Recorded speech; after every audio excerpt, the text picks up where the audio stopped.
Hello world. I think it's Wednesday. Yeah, it's Wednesday. The 27th of May, 2020. And the present time is now 10:44 a.m. by my watch. Paul needs to be fed, groomed. Got some cleaning up here. Let's start with this.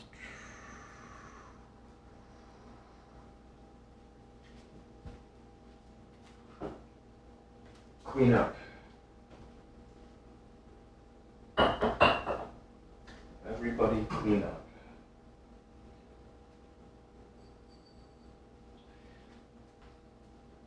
This morning, my mother came over and spent some time with the vegetables. Harvesting. I pulled some weeds. We talked. She's got some opinions. We talked a bit about how did this come up? Somehow or other, maybe it'll come back to me. We're talking about how to help other people. She made the case that, well, the best thing you can do for other people is to serve as a good example, be somebody they can look up to, and somehow they benefit from associating with you. And I frame that as a passive means of helping others. I wanted to steer things more towards actively helping other people. She came back with, well, if people are in active need of being helped, I think here she's thinking dependency, then it's not people that you want to spend time with anyways. Right? If they're not paying you to actively help them, then don't bother. There's some truth to that. There is some truth to that.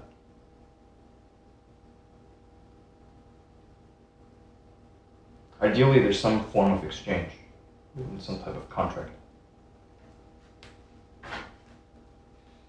Just keeps everybody honest. Otherwise, things just tend to go how they will. Oh, I've also already had my coffee this morning, so. Does this go in the freezer? Or this in the fridge? One in the freezer. Ooh. Oh. I'm at this point holding on to several bottles.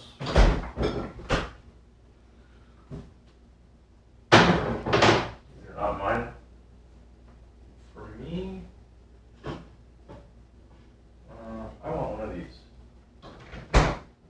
I'm going to start my day right.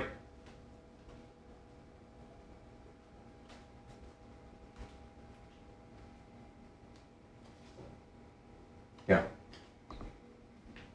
Yeah.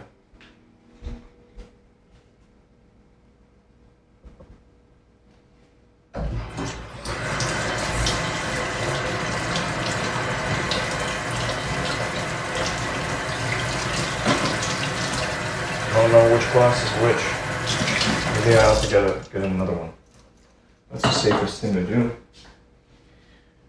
in this day and age. We'll use this one. This looks like a great glass.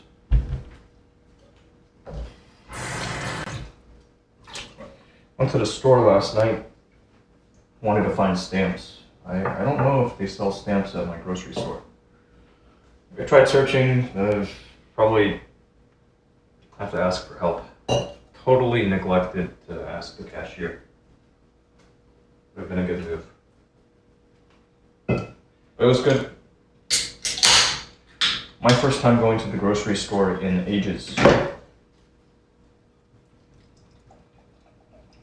Good to see a lot of people out there wearing masks.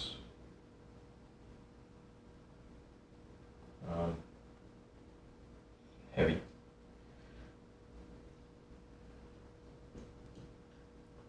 More than I ought to have poured, but whatever. Doesn't have to be perfect. We'll come back to this.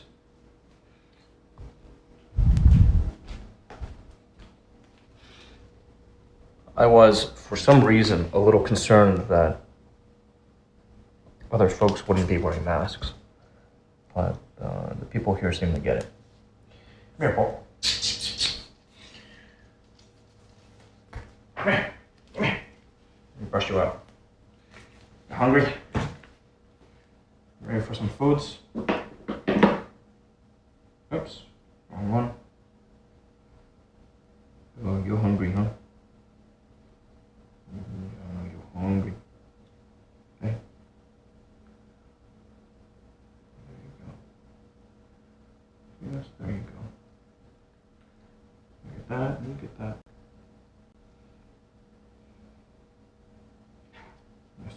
Nice, nice, nice, nice.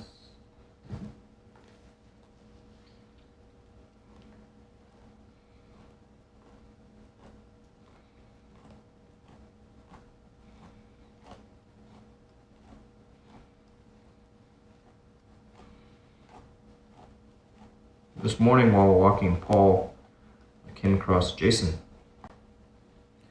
I didn't recognize him at first. His hair was very long, kind of like mine. He had AirPod in his right ear. You know, suddenly I hear him call out, "Hey!" It's been a long time since I've seen him. And he's at that age where they just grow so fast. I think is he 11 or 12 now? I can't even remember. I think he was, yeah, I have to go back. He asked if I'd be broadcasting today. Well, of course, kind of what I do. One of the things that I do.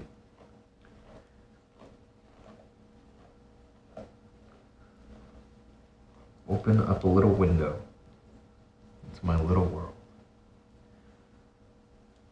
And I offered if he wanted to get set up with live streaming, I could help him. He asked me about it. He was like, "Yeah, how do I start streaming this? How many subscribers do I need to start streaming on YouTube?" Well, we can take a look at it.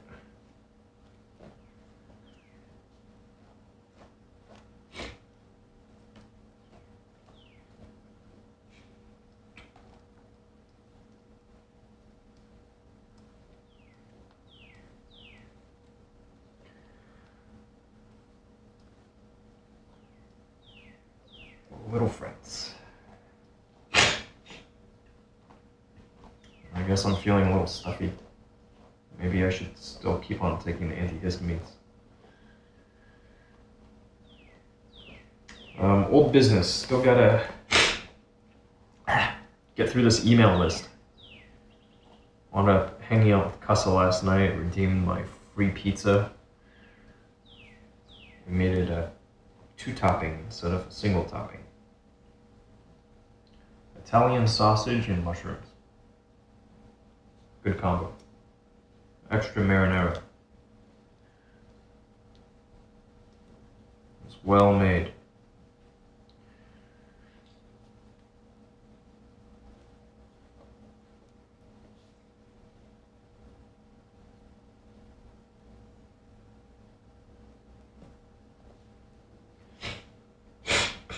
Watch out, Paul.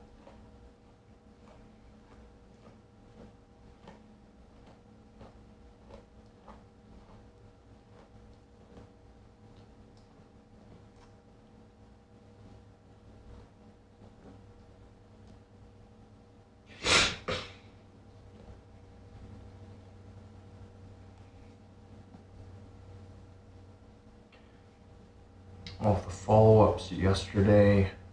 It's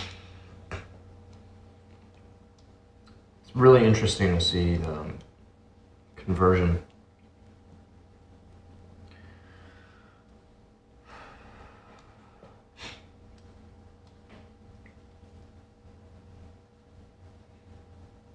I'm paying attention.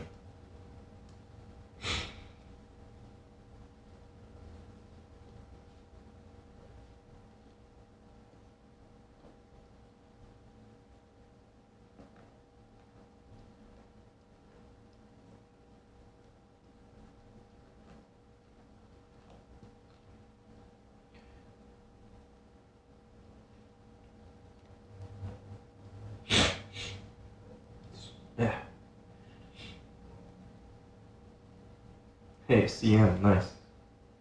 Good move. Try Italian sausage if you're in a mood for meat.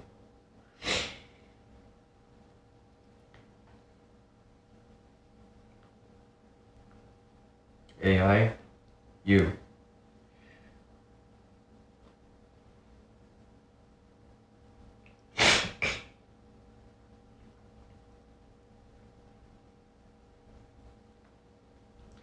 You do it.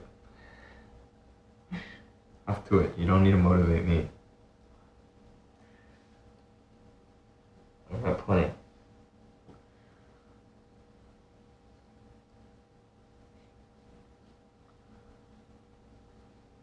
There you go. Good boy. Knock him dead.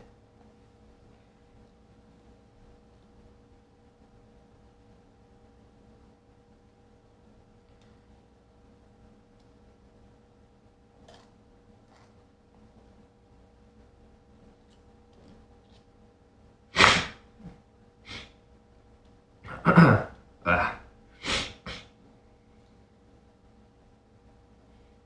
Man, I feel fucked up. I think I'm gonna take an antihistamine.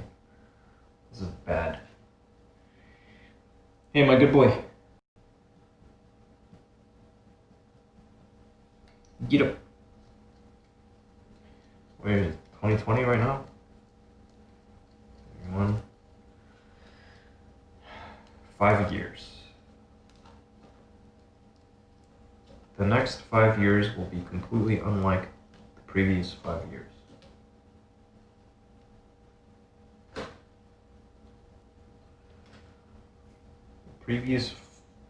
I'm gonna do some real looking back at some point, but now's not the time.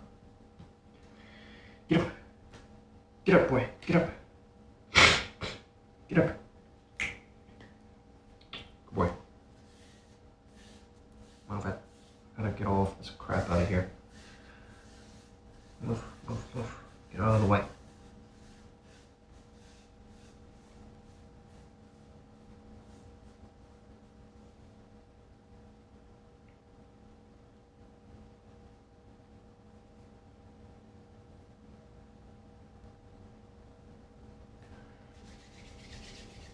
Ready for your food?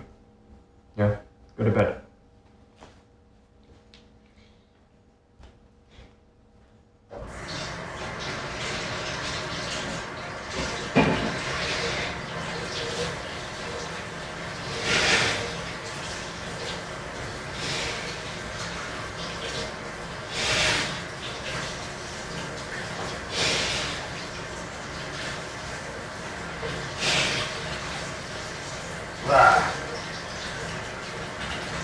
Paul, go to bed. No, I mean, you're so stupid. Go to bed. I asked you to hang around over here. Go to bed.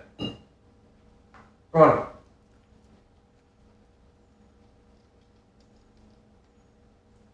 Yeah, that's your bed. Go on. Go to bed. Yeah. Go on.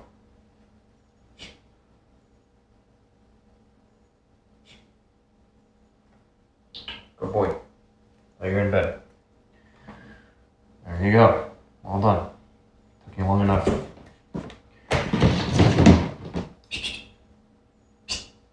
Go to bed. Hey. Oh. Go to bed.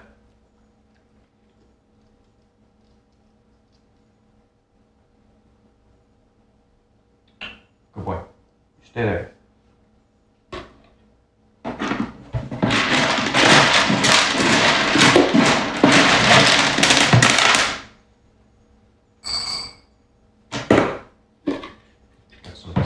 tasty kibbles for you.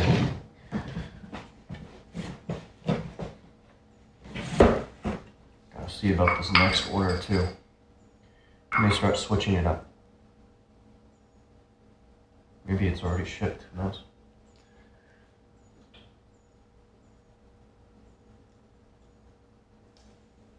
Okay.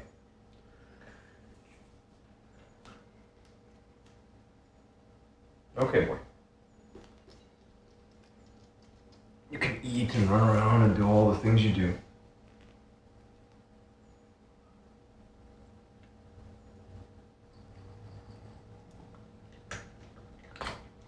Look, you saw me on the phone yesterday. Did that go well? Yeah, it was fun.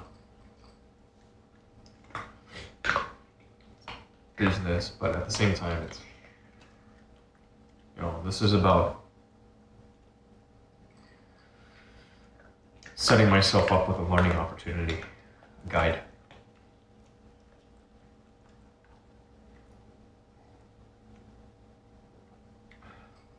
Getting a more experienced set of eyes on a problem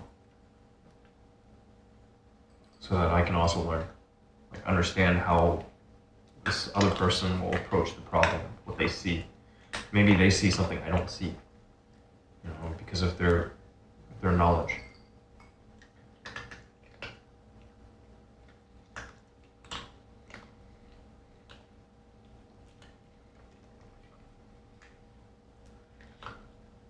Looks nice. We'd call that hazy, yeah. That is pretty hazy looking to me.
Right back at you, AI. Good boy. Go eat.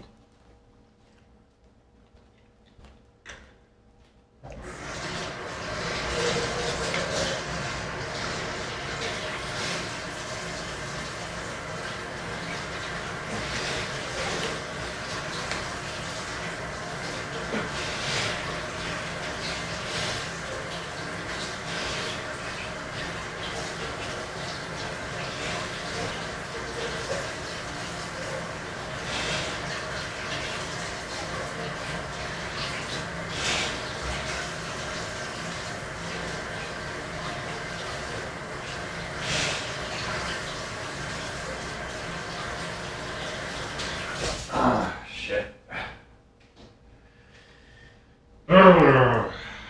Alright, I'm gonna go take that antihistamine. Fuck.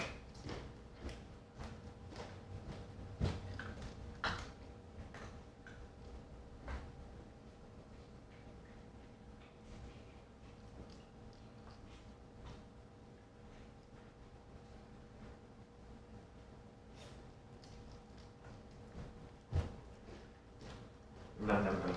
That's good. Food is good. Good food is good. Yeah, you eat it. Yeah. And nourish you.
it too. I think it's a fridge.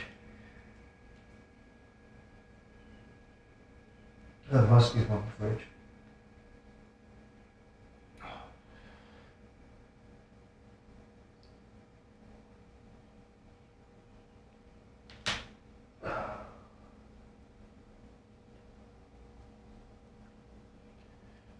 Take your food. Hey, what you doing? Why are you just standing there? Paul, go eat. Go eat.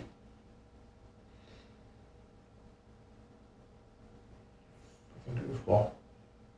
Go eat your food. Yeah, hurry up.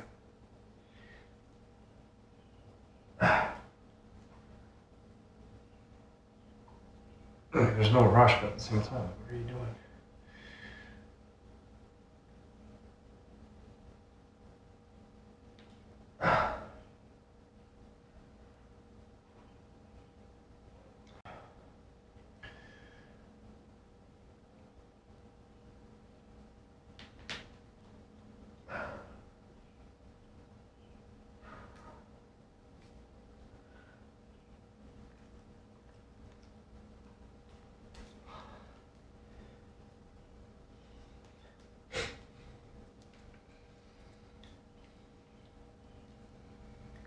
You're not hungry?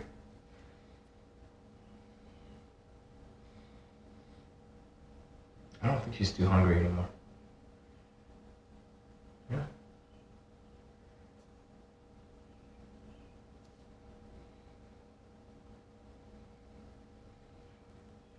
You're not too hungry, huh? Take your food. If you're hungry, you eat. If you're not hungry, eventually I'm gonna put up the food.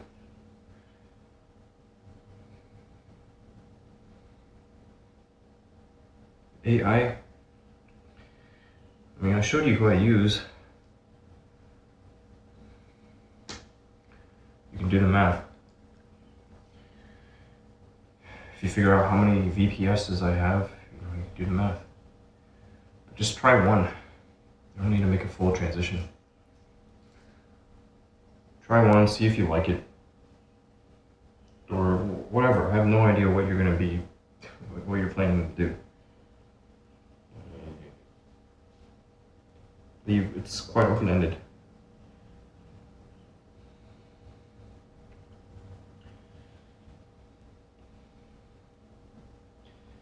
But at least when it comes to web hosting, I lay that out on my site. How much it costs me to keep yetieater.com up.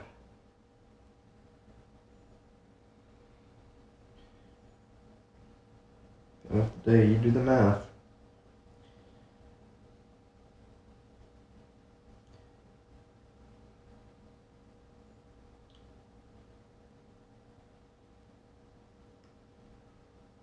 Yeah, they've been collecting sales tax.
What's he doing?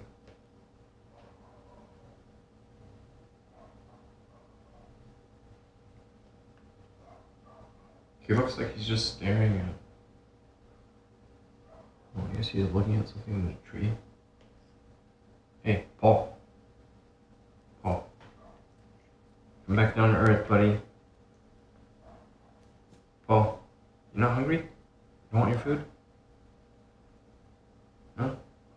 Alright, I'm gonna take your food. And then we'll go on and do something else. Yeah. You're a good boy, Paul. Yeah. It's a drag getting old, huh? Can't eat as much as you used to. Can't run as fast. Sometimes you lose your train of thought. I feel you. Just weird. Usually you're really... You're a goofball. You're just a goofball.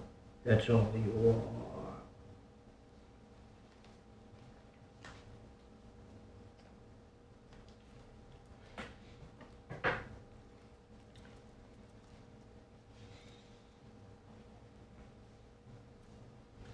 Yeah, I'm not even gonna touch your food. I'm not even gonna touch it.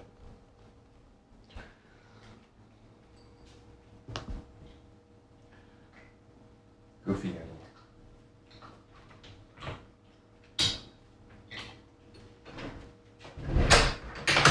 He's always been a little funny about food. But yeah, sometimes I wonder. Can't help but to wonder.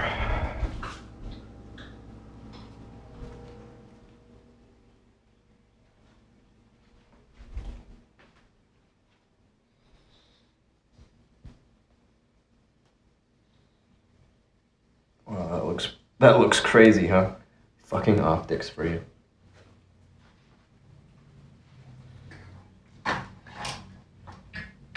It's not actually that wide. Looks pretty wild. Optics frame.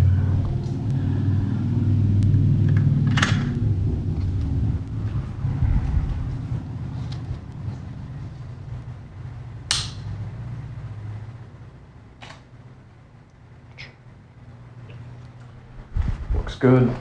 Looks good.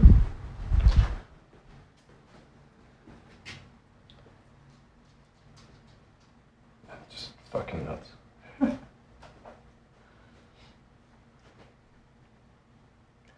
Be nice to have one of those super ultra duper wide. Pretty cool. Where's my water?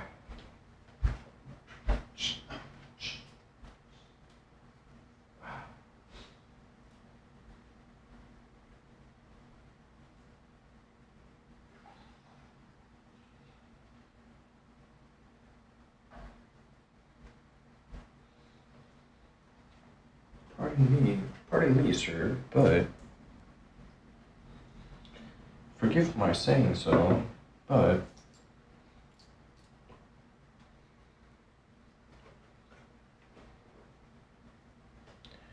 I can't show you this. This is super, super top secret.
Hey Google, turn on the bright lights.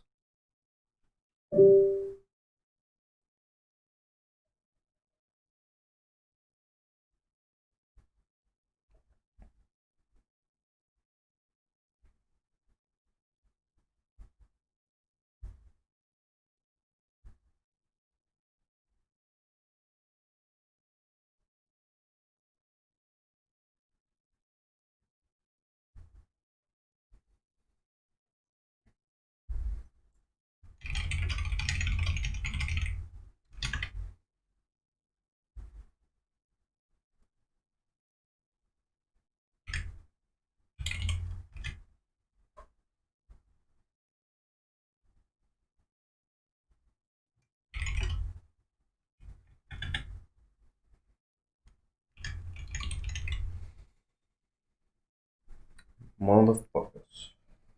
Get off my lawn.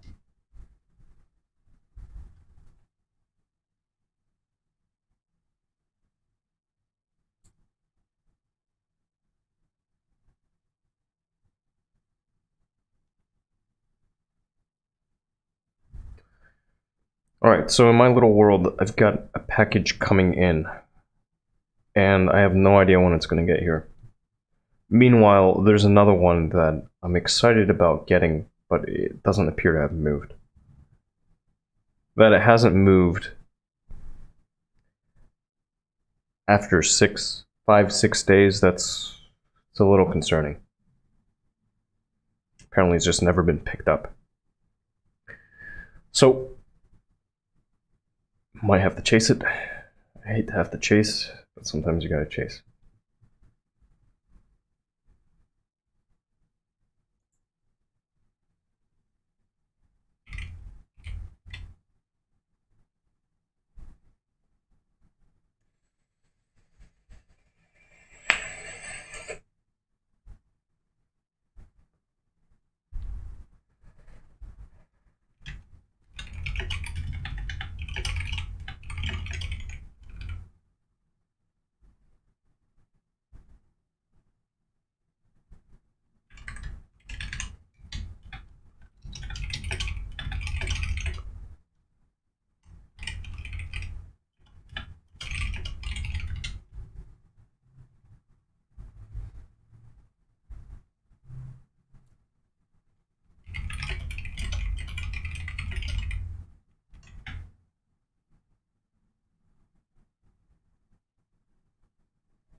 Right.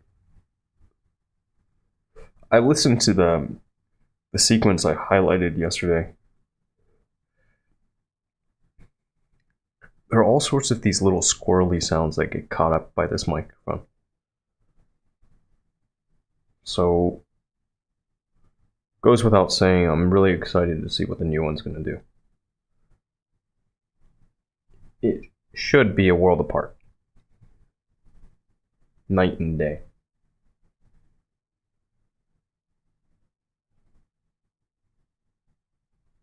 Just trying to be patient.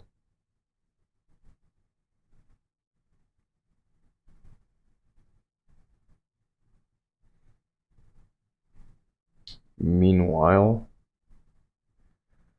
let's take a look at this channel.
Be right back.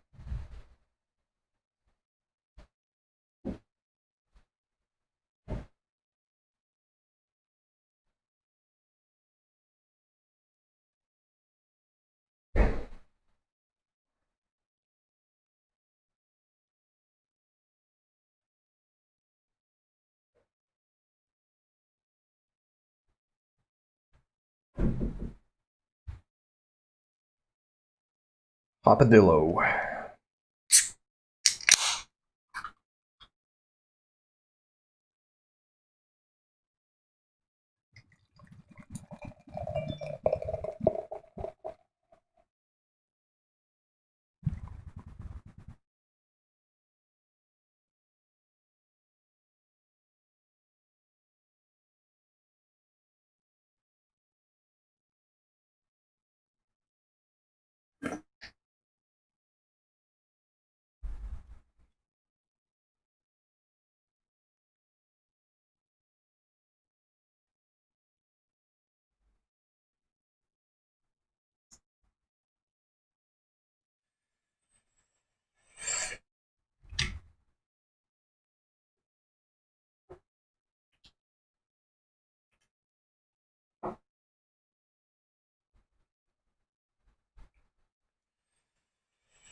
Hello, Thailand.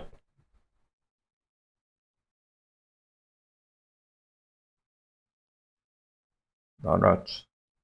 I am always the same. Always doing better than I deserve. How are you?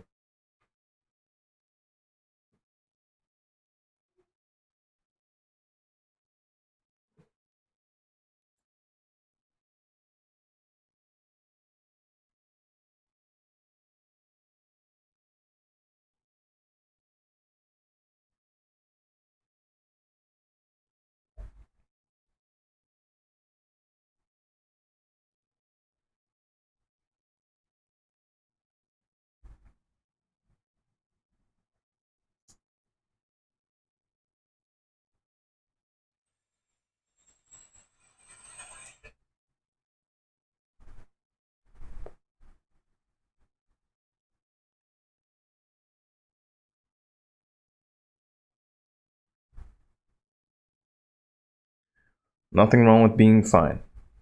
It's a good place to be.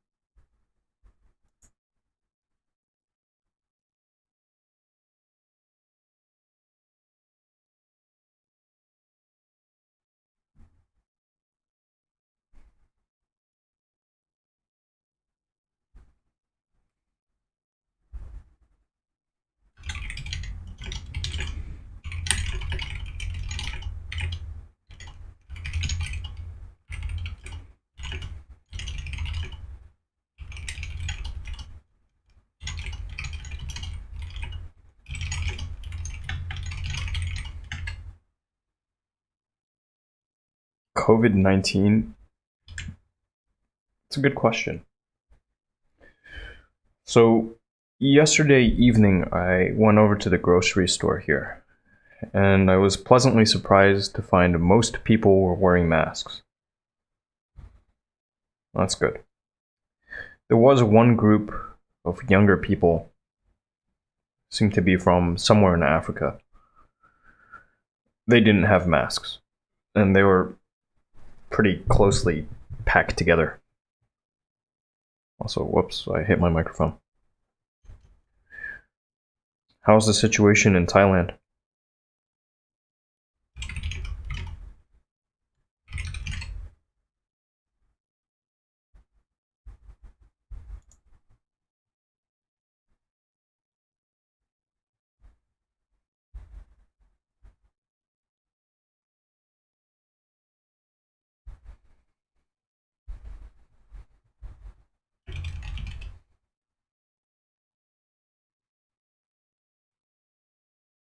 Hey, I think in another week or so we'll be able to say better.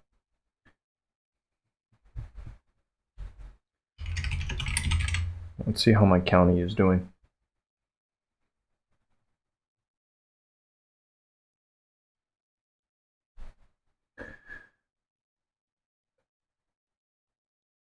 This is encouraging. It's encouraging, but I think we'll see how things go.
Hey,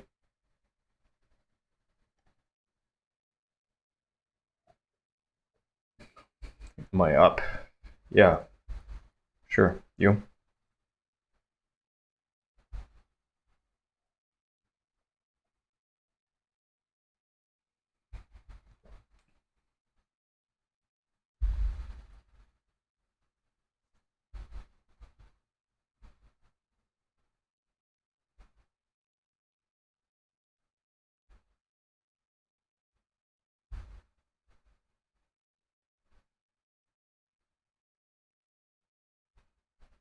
Wow, holy shit. Rice fried rice. Welcome back. Happy New Year.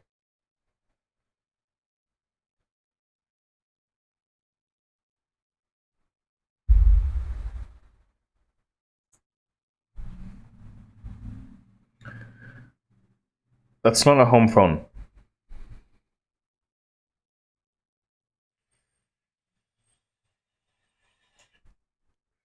You've probably seen it in movies. I mean, assuming you watch movies.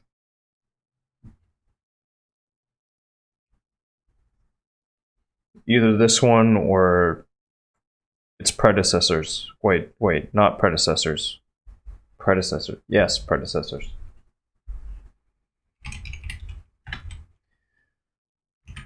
You've seen me in a few movies. No way. Like what? I'm very curious.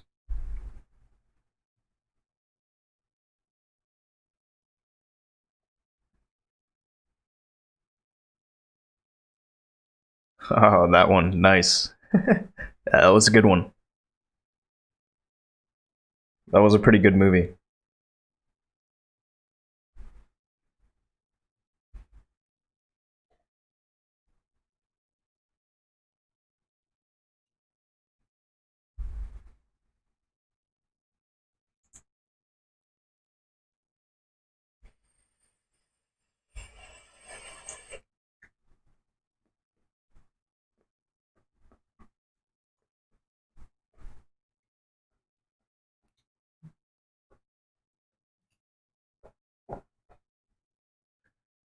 Sorry about Nightbot.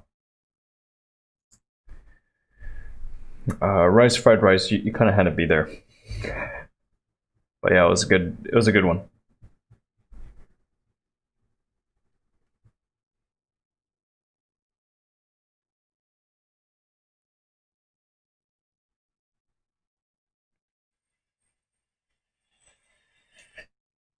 I don't know if Nightbot would have actually let you see that URL. It's pretty fast.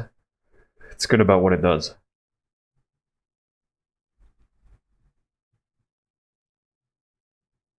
Can we watch that movie together sometime? Not here, no. But for the very reasonable price of $7.99, you can sub to me on one of my platforms. Otherwise, thank you for your interest and good luck. Have fun.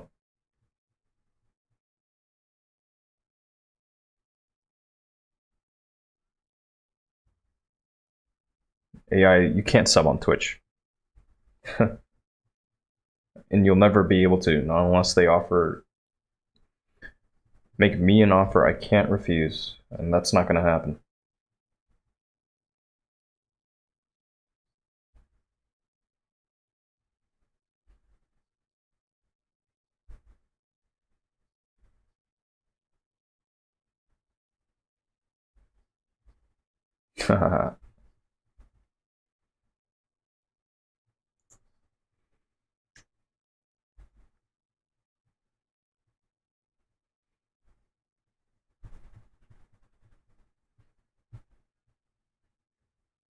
Would I ever want to like show up on a podcast? If it was the right one, yeah.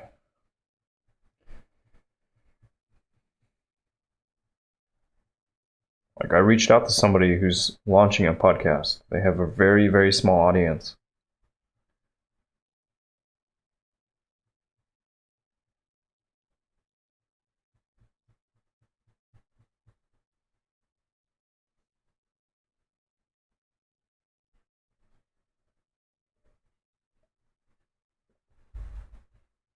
It's all about targeting.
I'd like to pull this up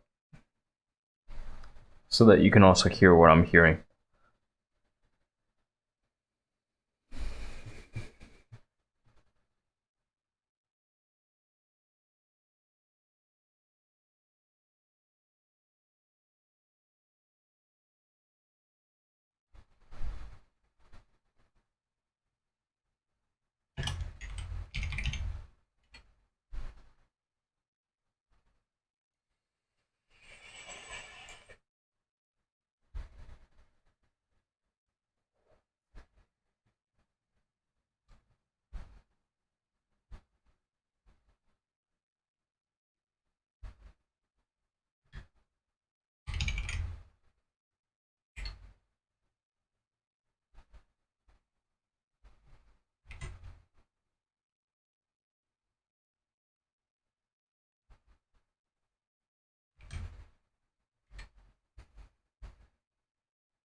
Oh shit. My fucking piece of shit computer.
hearing protection, and the outer layer of the suit is flame resistant, so it provides flame protection as well.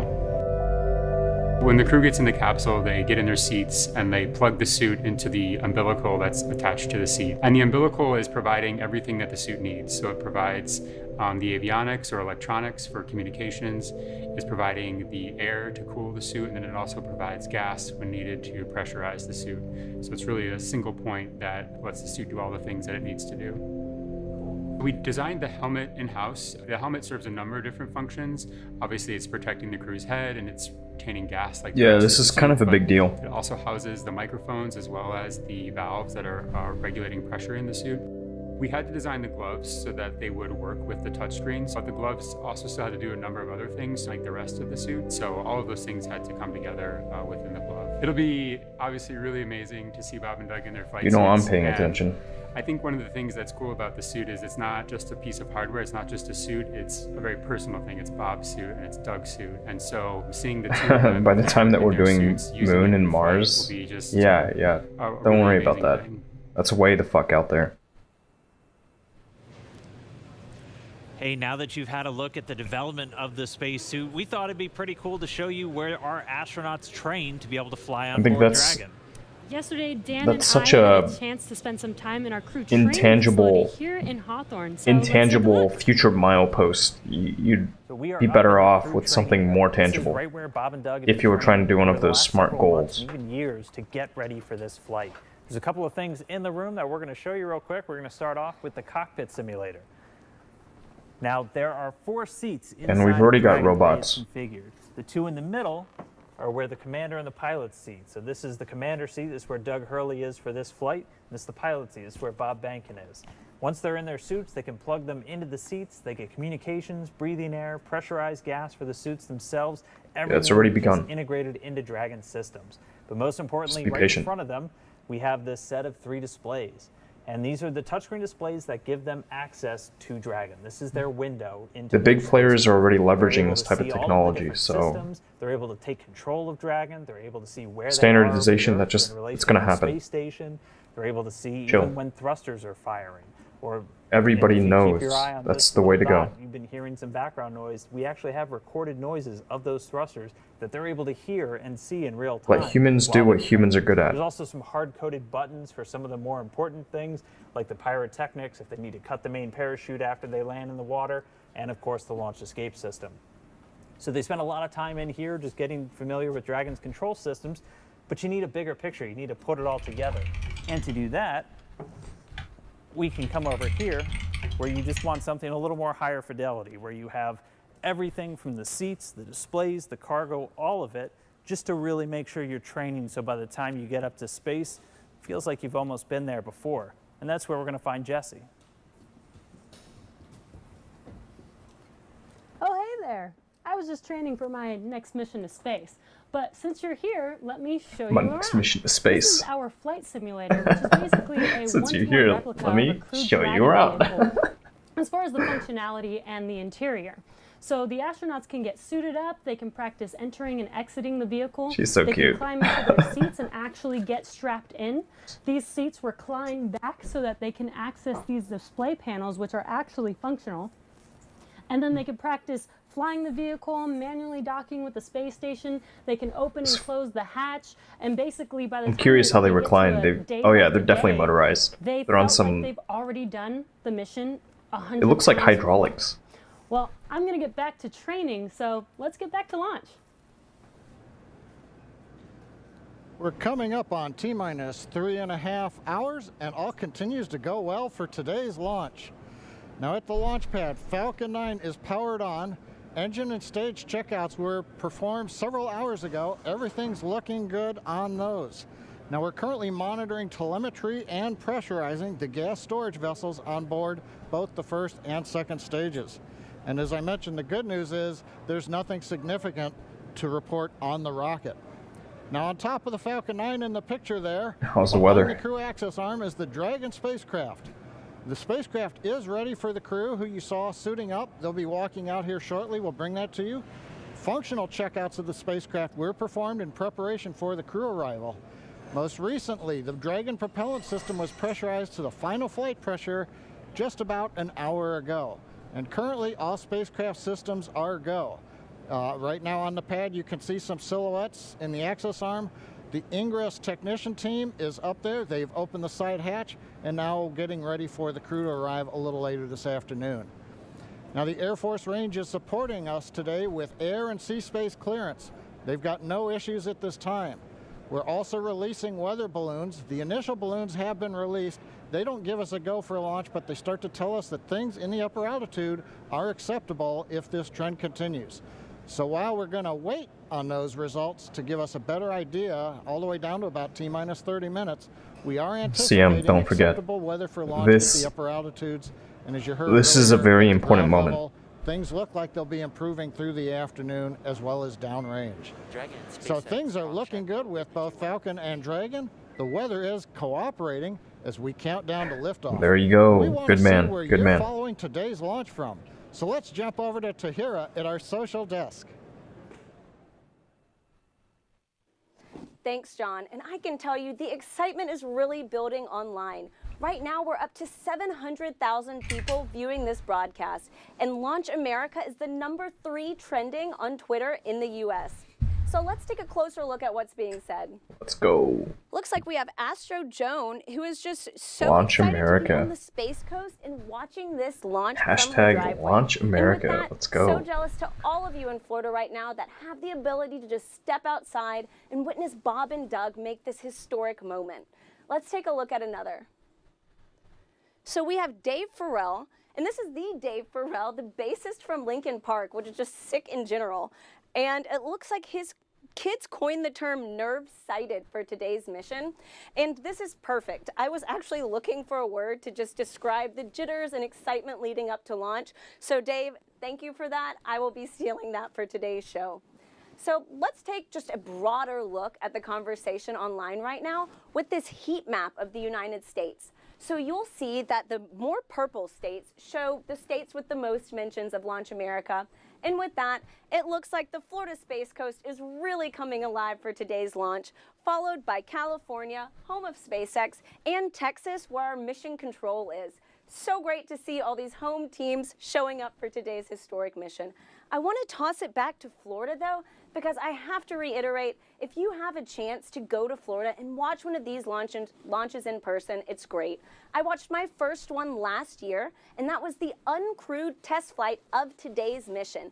And even then, uncrewed, I literally cried. I mean, you cannot describe Literally the emotion cried. that comes over to see this in person. So highly recommend, if you get a chance, go on down to Florida. For those of you just tuning in, we are using the hashtag #LaunchAmerica on NASA's social media channels, so join the conversation with us, and maybe we'll show it during the broadcast. So earlier in the show, we polled users on Twitter to see which of you watched the final shuttle launch in 2011, and the results are in.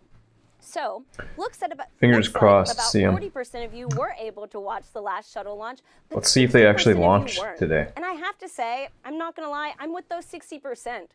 This will be my first time watching humans lift off Excuse to me, space 30 from minutes? the US.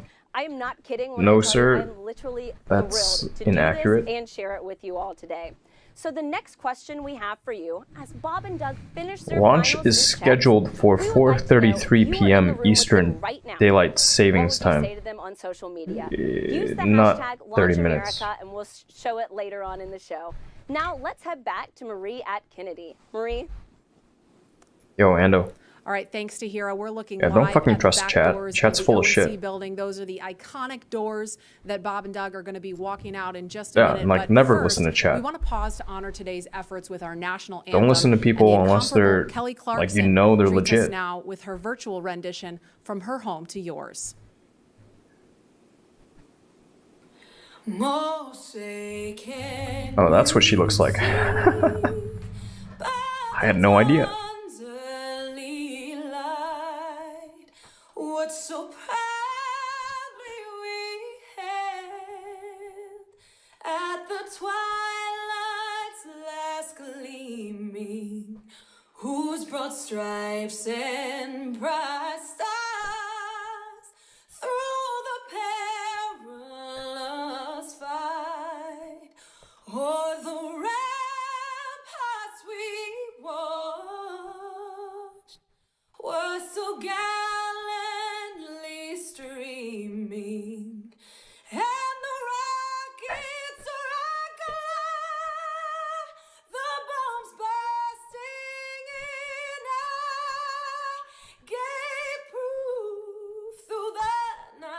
It's a hell of a voice. that our flag was still there. Yep.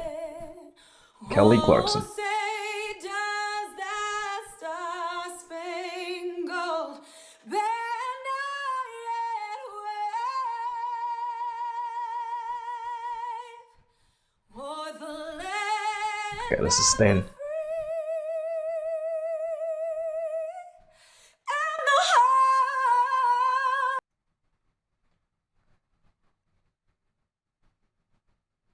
Excuse me? What the fuck is going on with my desktop audio? What? Oh, dude, I fucked up. My bad, my bad. See Bob and Doug walking out. We're looking at the pad right now, but you guys, that I just need to gave mess me with my chills, binds. listening to that, and we saw them getting into the elevator, so they're making their way down to the first floor. Sure, where they're you gonna be missed the walking best out of those part. doors any moment now. Just so exciting to think, back in 11 years ago when I was going down that elevator and about to walk out those doors, it just brings back these memories of getting human beings to space, working together as a team, and having this entire community around you helping you get Excuse off the me? planet. What? Yeah, and Leland, I know you have It's a not really even bound cool memory about there, somebody what special the that you saw flip? when you walked out of those doors. Oh my goodness, Marie! When I I walked don't out even of those know. doors, Forget my about it. chemistry teacher was Dude, right I'm there sorry. from high I'm so school who sorry. inspired me to be That a was the scientist. best part, And too. she said, "Go, Leland," and that's what's going to happen when they come out. These people. All right, I think it's their okay now. families will be I there, just which gotta be most careful other about where I, people could be there, but it's just like, an what I amazing have moment. actively Yeah, selected and with my cursor. The shot you just saw there with people carefully spaced apart, we saw them walk out right before the anthem started. It was Vice President Mike Pence along with Elon Musk and Jim Bridenstine. Of Mike course, they left the fucking building just Pence. ahead of the crew, so they are standing. Elon we're fucking looking now at Musk. the doors, but they're standing just right of that, across from the Teslas. There's also a designated spot for Doug and Bob's immediate families. There's Where's, that shot now, where's so the we're looking at orange-haired the man? back of Elon Musk, Jim Bridenstine, and Vice President Mike Or Pence. where's our Of course, there's a orange-haired small group president? of media there also, and so we've kind of blocked this very carefully to maintain social distancing and those that can't have the masks on. But there's the Teslas. Of course waiting for Musk them. is They got there. the This is meatball, this there's is the worm a in the historical background, moment. the worm on the back of the Teslas. So Leland, I know we were talking about this earlier. You had some mixed feelings about the worm, right? I mean, the worm, the meatball. Of course Musk is when I there. was at NASA Langley, we changed They're over entrusting to crew the meatball from the worm. So to the capsule. Lauren, I know you love the worm. That's It's, huge. Worm all day. All day, really? All day. Seriously? Oh yeah. I'm sorry. I'm sorry.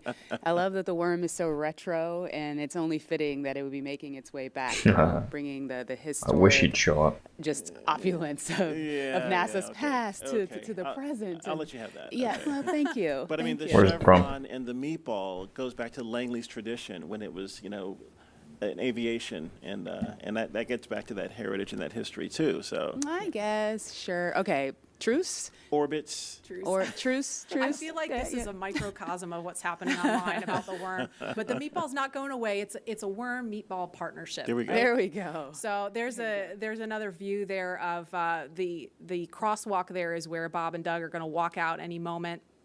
Of course, they're going to get their photo taken by all the paparazzi there, and we're just standing by for them to walk out. I'm going to check the time, actually, 1:13. So if they walk out any minute now, they're going to be right on schedule to start their I gotta final get another goodbyes one. and waving to folks, and I'm sure they're going to pause for a photo op. But this is just really amazing. Haven't seen this site since 2011. Although I suppose I could just drink water for a while. STS-135. Of course, Doug Hurley was the pilot on that mission, so this is a really incredible moment. Yeah, and one of the crewmates that was with him was Rex Walham that we're going to talk to later, and we have. Oh, here they come. Oh, here they are. Here they come, NASA astronauts Bob Behnken and Doug Hurley. They've each made this journey twice before for the space shuttle missions, but they've never done this in a SpaceX spacesuit. They've never done this together, and they've Green never water done would this be on better. their way to head to a commercially built rocket and spacecraft to head to space. So I know that the thing's still going on in the background, but this one is Teslas with meatballs. Hop Tongue IPA. It's a new era in space travel. I like this. I mean, just look at it. How could you not like They've it? been equipped with cooling units, so once they sit inside, that umbilical that I was referring to earlier will connect to the spacesuit to provide cooling while they're inside of the vehicle. And you can see them talking and waving with their families now. We just saw them do a virtual hug with their sons. Here's Megan and Karen and their sons. Yeah. They're the dads. The dads, yeah. It's so awesome. Bob blowing his family a kiss. Doug actually got to take his wife and son up to the pad on the tower. Yesterday they tweeted out a photo. That was so cool. I saw that picture, and it had a prominent worm in the picture, right? Gotta milk it a bit. I'm telling you, worm all day. So they're climbing through those DeLorean doors of the Model X. This is totally from the future. Are they stock? Are they stock Teslas? And then you see in the front seat there, that's our flight surgeon. He's climbing in, and the suit technicians, there's one, Chris Trigg right there, number 12. He is buckling in. The vehicle they're strapping into is a Tesla Model X. And they're connecting that umbilical. And Lauren, I know you mentioned this. You haven't earlier, seen them but on the roads? For folks that maybe weren't watching then or can't remember, I mean, we're in Florida. It's super hot, super muggy. So how are they staying cool? There are these portable cooling units. They're not staying cool. Two at the ONC building. Come on. Two in the Teslas. There'll be two This is the in photo op. elevators, It doesn't fucking and then matter two how hot you are, how when uncomfortable they you are. arrive on the Just Suon. fucking So we're smile just keeping that and wave. cool air flowing through the suits. There's actually ducting integrated into the suits to keep Oh, them cool. okay. And you can see they're okay. saying goodbye to their families. This is awesome. Yeah, it's awesome. That their families get to come up to the window and obviously get a little closer than everybody else. There's Megan and her son. Good luck, have fun. Oh my gosh. These are precious moments. This is what it's all about, as I mentioned before. It's about the people. It's about the families and working together as one community to get Doug and Bob launching off to the cosmos, to the space station. Yeah, it's emotional. Working together. It's emotional watching that. It really is. Here we go.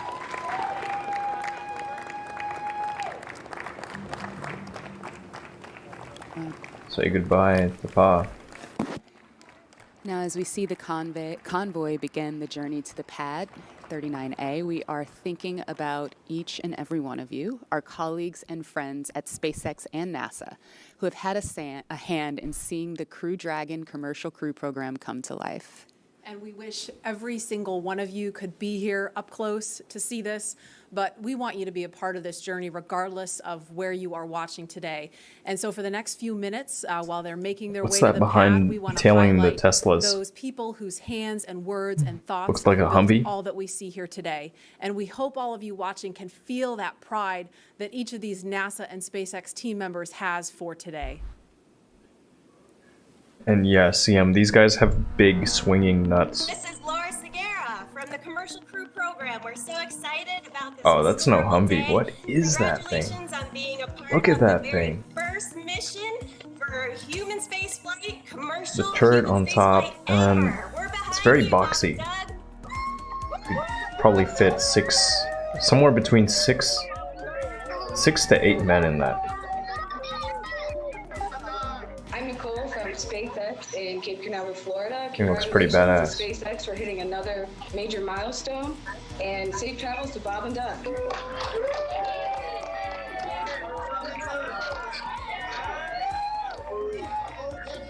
Bob and Doug, as the launch vehicle chief engineer, we've got a lot of our launch vehicle team here to wish you a very wonderful safe ride on a Falcon 9 coming up to Demo 2. We're so excited for you. And launch America. It's time to launch. Let's go. Right.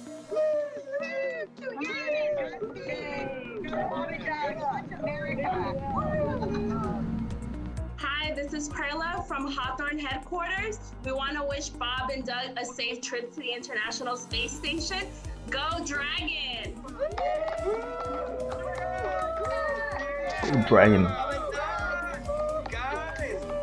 It's been 9 years in the making. This is such a historic time, and our team has worked so hard, and we're very excited to be here. Go Bob and Doug!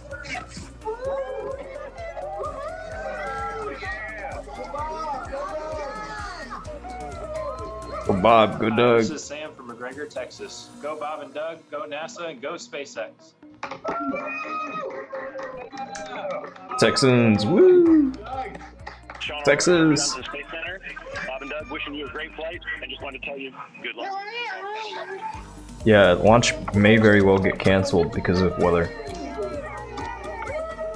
this season.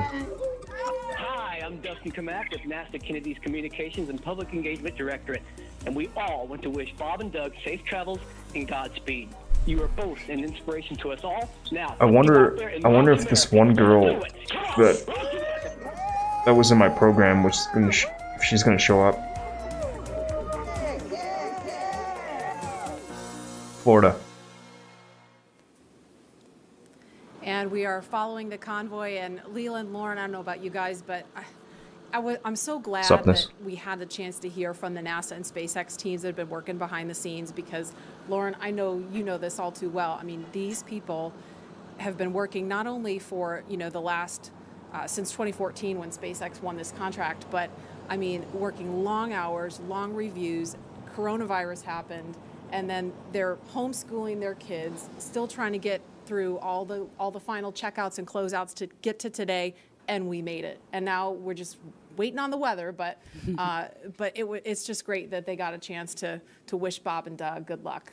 Absolutely. It is a bummer that we can't all be here in person, but to have that Bob opportunity and fucking Doug, let's go. Is pretty cool. And you're right. I mean, it's been years of extremely hard work. Fortunately, we've had little milestones along the way, like Demo 1 and IFA, the in-flight abort mission, but it was all leading up to this. And I speak for all of my friends and colleagues that are still working on this program. Today is a career just high for all of those people. No, program being an MBA program. Absolutely. There was this young lady who was working with NASA on their communications. Continue to make their way to the pad. The next astronauts to make this journey are also watching very closely. Michaela. NASA astronauts Shannon Walker, Victor Glover, and Mike Hopkins, and Japan Aerospace Exploration Agency astronaut Soichi Noguchi will also be flying. They'll be in the Crew 1 mission a little later this year. Of course, that's after Bob and Doug return home. Now, Crew 1 will be the second she seemed like a nice girl. for Walker She liked and to drink. Hopkins, who each flew She on likes Russian beer. Soyuz. That's always a good And it will be thing the in my first book. space flight for Glover and the third space flight for Noguchi. He flew on both the space shuttle and the Soyuz previously. Now, the Crew 1 mission will be the first in a series of rotational flights to station after Demo 2, once NASA certifies the SpaceX systems for regular crew flights.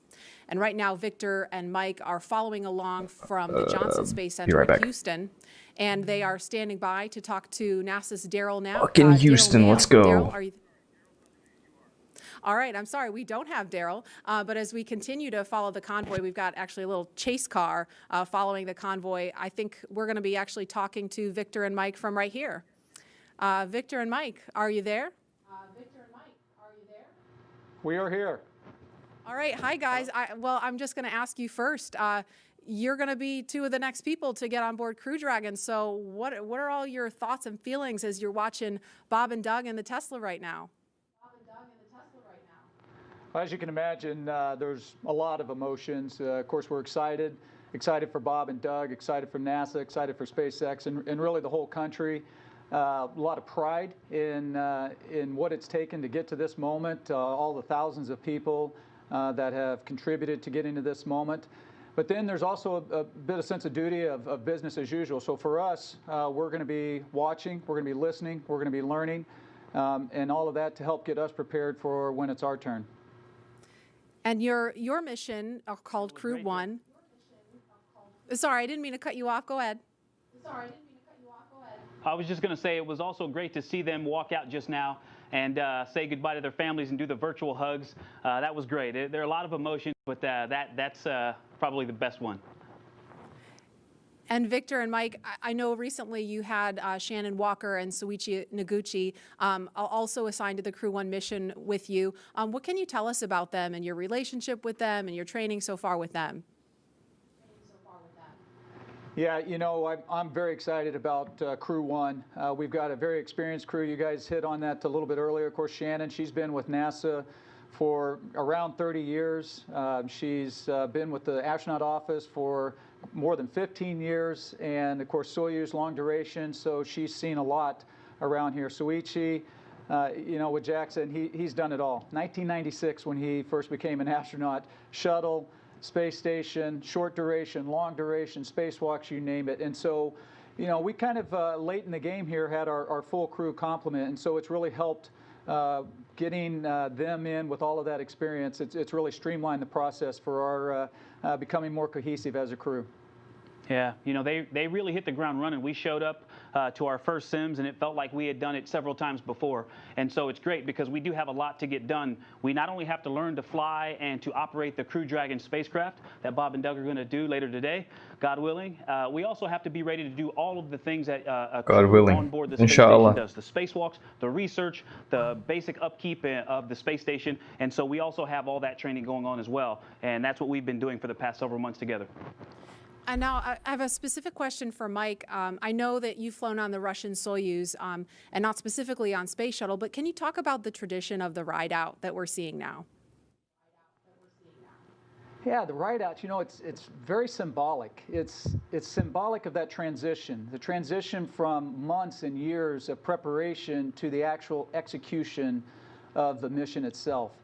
And so for the astronauts, for Bob and Doug right now, it gives them an opportunity to reflect on all of the work that it took to get to this moment, but then it also gives them time to focus on the job, to really mentally prepare for game day. And then when you think about DM2 and this particular mission, you know, that's this. Why are they driving so far? Think about how much energy there is behind that. That rocket. To a new age of government and private partnerships that are going to be launching humans into think low on it a orbit little and bit. beyond. And that's happening right here from the United States of America. And a question for Victor, because I know, you know, if all goes well, when you USA. fly on Crew 1 a little later this year, it's going to be your first trip to space. Can you put yourself in the seat right now, in the car with Bob and Doug? I mean, walk me through what that's going to feel like for you, knowing you're headed to the launch pad, you're going to be launching into space for the very first time. You know, it'll be tough to, or it is tough now to imagine what those feelings are going to be like. We were able to simulate that and run through a day of launch exercise and ride out in the Teslas to the launch pad, up the elevator, up the set of stairs, and out the crew arm to where the vehicle would be. And just that day was amazing to me. We were able to do it with the full convoy and to see what that would be like. And that was overwhelming after being a kid watching something similar to that. Yeah, the government has a lot of And land. so I can't imagine what it's going to feel like on our actual day, but I tell you what, You know I'm that. looking forward to it. And again, to go back to that moment where Bob and Doug got to say goodbye to their boys and I Karen mean, just look and at Megan, BLM. I can't Look how wait to see big my that is. kids standing there. It's something that I look forward to. It's going to be great. Victor Glover, Mike Hopkins, thank you so much, and we can't wait to wish you well and cheer you along on that journey. Lauren? So that was so cool. Now, as you're watching this live from wherever you are, you can send a shout out to the crew with a like or a comment Wherever on you Twitter are. or Instagram with the hashtag LaunchAmerica and be a part of this moment. Launch America, baby. Let's go. So, Leland, I mean, it looks like the convoy is headed past the vehicle assembly building. We're looking at the pad now. They've got probably about 3 more miles to go at this point. But what do you think that is going through their minds right now? Well, you know, I was watching some video of Bob and Doug, the kind of the lighter side, and I would imagine that the two of them, they've trained so hard, they are meticulous at what they do. They might be telling jokes like we did when we were in the Astro van heading to Pad 39A. You've been together for so long, you know the systems, you know exactly what you're doing, and we had a moment of levity where we would tell jokes, and we wouldn't even tell the whole joke, we would just say the number.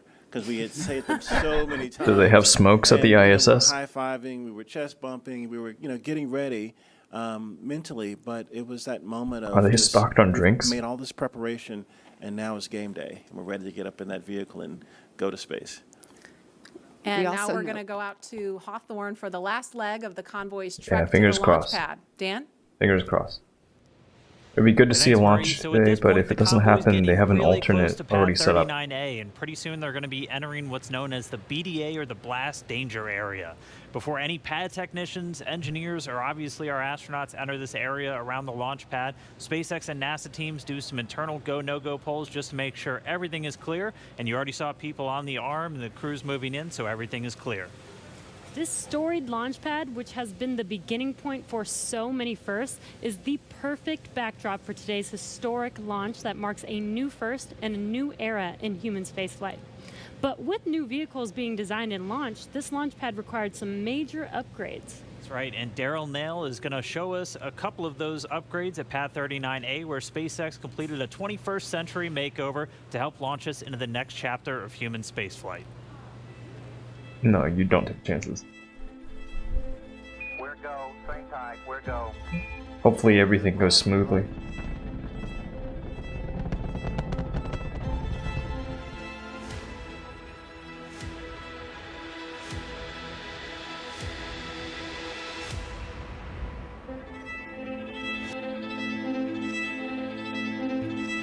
Luck.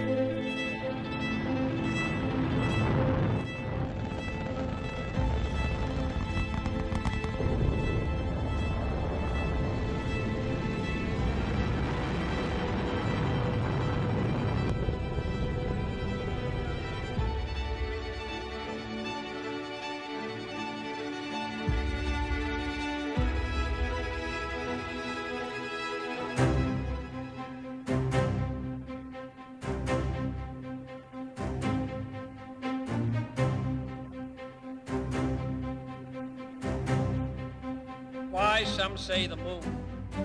Why choose this as our goal? And they may well ask, why climb the highest mountain?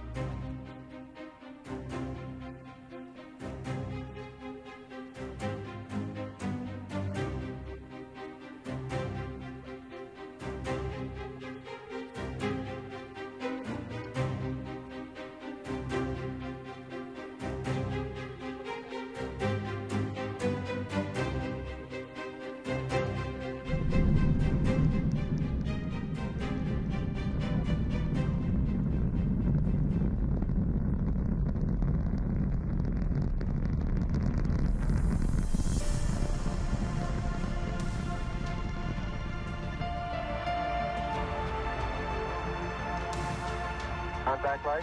Okay, engine stop. We copy, get down, Eagle.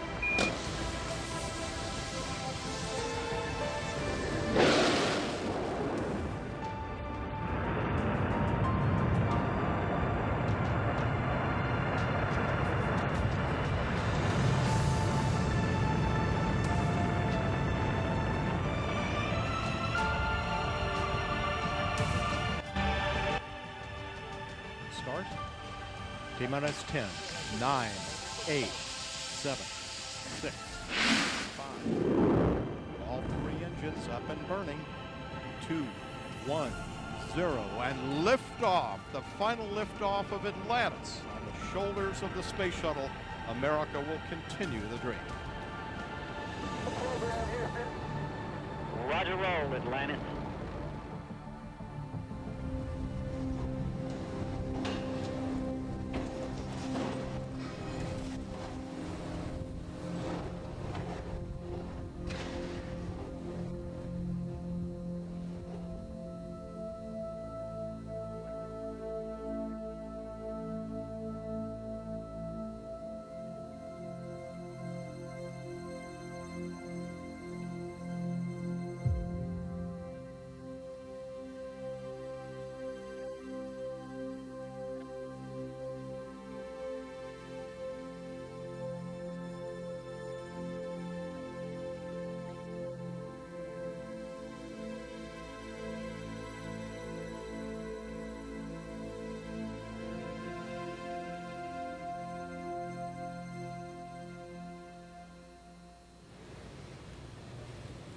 And you can see on your screen, Bob and Doug are getting very, very close to Pad 39A.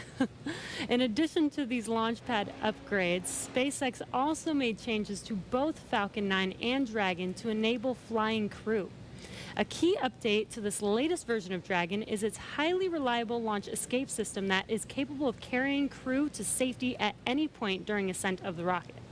Right, and I'm sorry, I'm just waiting for that pullback moment on the camera where we're going to see their cars roll right up to the pad. Another key upgrade, though, for everything today is Dragon's new life support system. As you can imagine, and oh, sorry, there we go, crew arriving at the pad. As you can imagine, flying humans requires keeping a habitable environment inside Dragon throughout the entire flight. And so that's everything like providing breathing air, keeping the capsule at a safe pressure, keeping it free of contaminants, removing carbon dioxide, regulating temperature and humidity, and implementing a waste collection system, aka the toilet. The changes to Falcon 9 were small but extremely meaningful to meet NASA's requirements for safety for human spaceflight.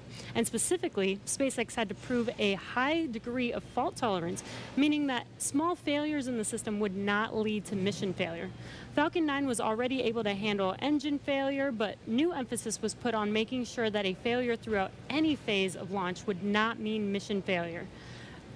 And that's a really cool view on your screen with Bob and Doug getting out of their Teslas. That is amazing. And this goes down all the way to latches, control valves, electronics, and wiring, and so much more to keep them safe. All right, well, with the astronauts now on location at Pad 39A, Marie, Lauren, Leland, take us through the crew making their final steps towards that Dragon spacecraft. All right, thanks, Dan. That was really cool to see. We can see the Teslas on the screen there. They're going to stop for Bob and Doug to take a little think of nature break everything. before they make their way up to the pad. And we're expecting it should be about T-minus 2 hours and 55 minutes, so just under 3 minutes from now, we should hear a formal announcement on the loops that the crew is on the pad. So we'll quiet down to listen for that when we get a little closer. But Lauren, you didn't get a chance to mention while they were driving out there, they have a very cool playlist they had on the way out, right? Yeah, I remember Bob tweeting, "What should I listen to on the way out?" So here's what they chose. The first is AC/DC's "Back in Black." I think he actually tweeted that, or someone recommended it, which is super cool. And the reason being, they are back. Then they also listened to the elevator music from the Blues Brothers film. That song, "Girl from Ipanema." And that one? I believe so, yeah. Got another career. Hey. That and meatball loving. But the sort of symbolizing the fact that they're waiting. And the third song was the Star Spangled Banner, the Army French Horns version, for very obvious reasons. Army French Horns version? Mood, what? Set the tone, right, Leland? You know all about that. Little meatball, you know. All good. Mm-hmm. Don't make me come over there, Lauren. So we're looking now at the Crew Dragon capsule on top of the Falcon 9 rocket, the impressive crew access arm. That's that black and white kind of hallway you see there. That's how the crew make their way over to Crew Dragon to climb inside. And that Falcon 9 rocket stands about 230 feet tall. The Crew Dragon trunk, from the bottom of the trunk to the top of the nose cone, that's another 27 feet on top of that. So here in just a couple of minutes, Bob and Doug are going to be making their way up in an elevator. They don't have to climb the whole way. It's just about 10 feet of stairs at the last leg of that trip. And lots of people are weighing in on Someone's social flying media. a jet. This person says it's happening, and I can't read the rest of it right now, but lots of people really getting pumped using the hashtag #LaunchAmerica online. Somebody says they're watching live now and wishing us a fantastic launch. We certainly hope so. Last we heard was a Who am I kidding? That thing's long gone. chance with the weather, so it's going to be exciting.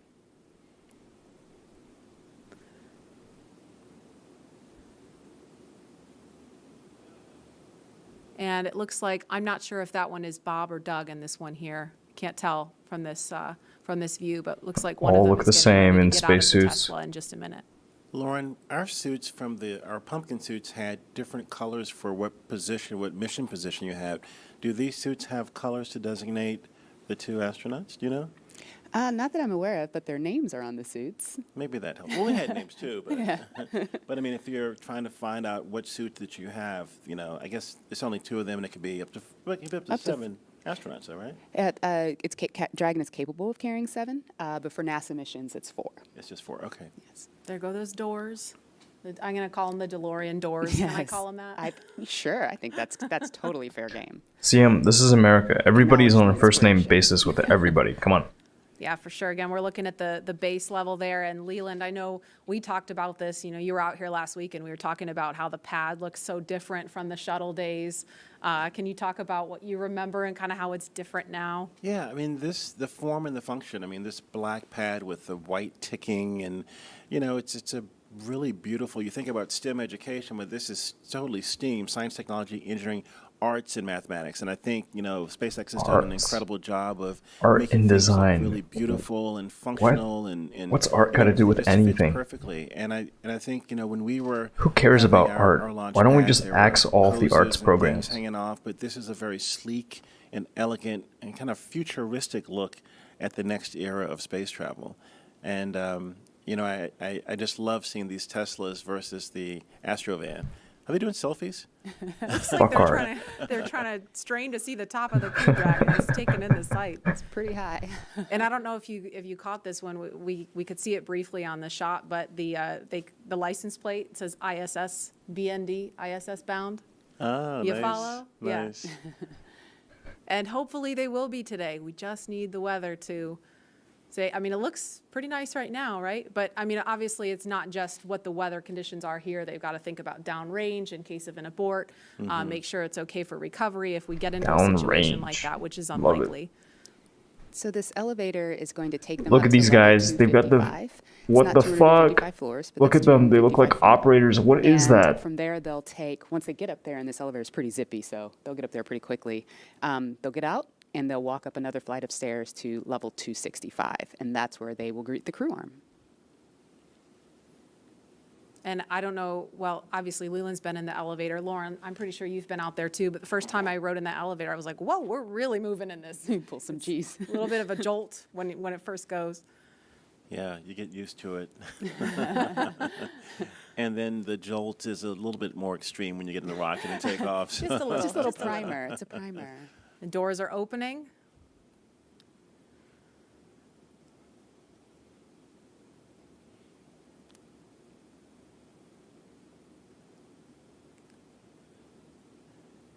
And here they come. It's a beautiful view up there too of the, all of the surroundings in Florida and this national wildlife retreat that we have here. But getting ready for the business at hand of getting in the rocket and heading to the cosmos.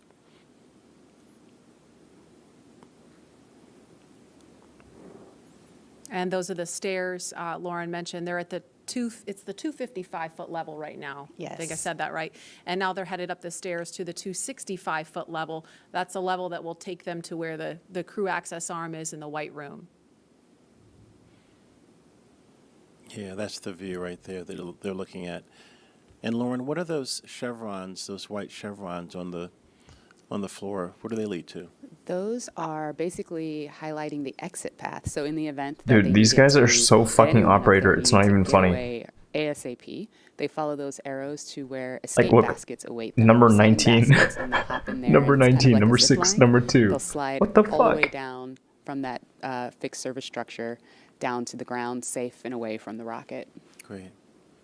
Number and at 4. the top right of your screen where you see them, there's actually a phone right up there next to the worm. There's the worm again, Leland.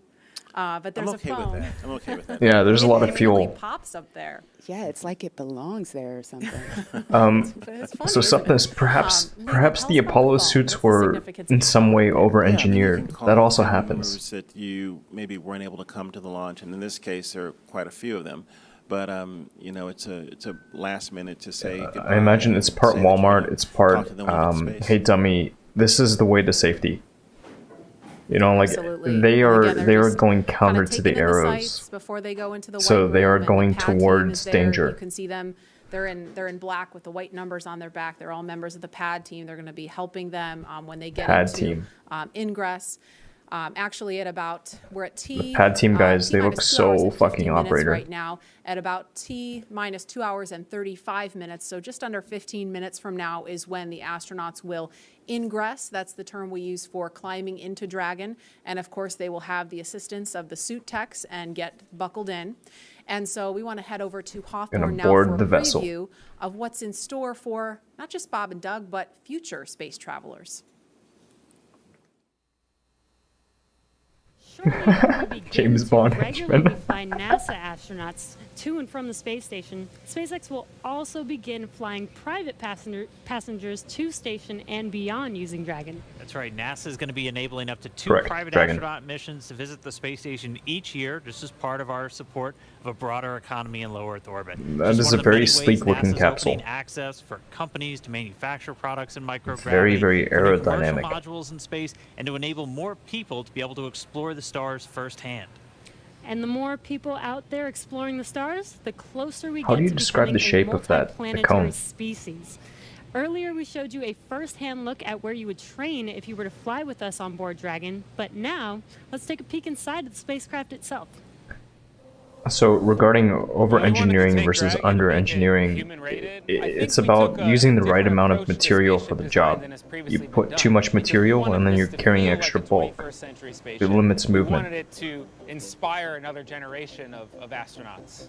Really, Too little everything material and then was driven by function. you don't meet We spec. took into account everything from the placement of all the cargo supplies to the light rail on the top, doubled as a handhold. Probably Just one the of tip. the biggest features of Dragon are the touch screens on the inside. We designed them not just to be very functional, but with a user experience in mind. It's very intuitive UX, to know oh my what we God. need to do at any given moment in time. When I think about comfort for the astronauts, it's really every aspect of how you could interact with the spaceship that comes to My mind. God. We have These 3 guys different have made seat it sizes. everywhere. We even Holy go shit. so far as molding the foam 3 around different the suit astronaut's sizes. body so that there's What not about the any different pressure colors? points, and it's just generally a pleasurable journey to space. Dragon is a spaceship that's all about safety and reliability. We designed it to be 2 fault tolerant, which means that any 2 things could fail. So I could lose a flight computer and a thruster, and I could still bring the crew back home safely. We also added a launch escape system.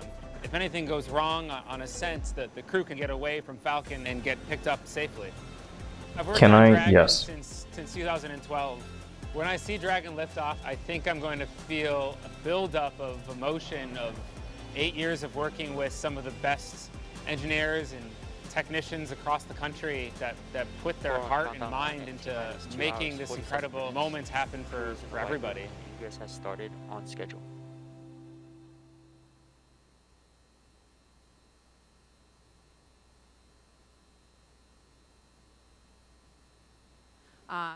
We see them signing. Looks like they're signing something in there right now.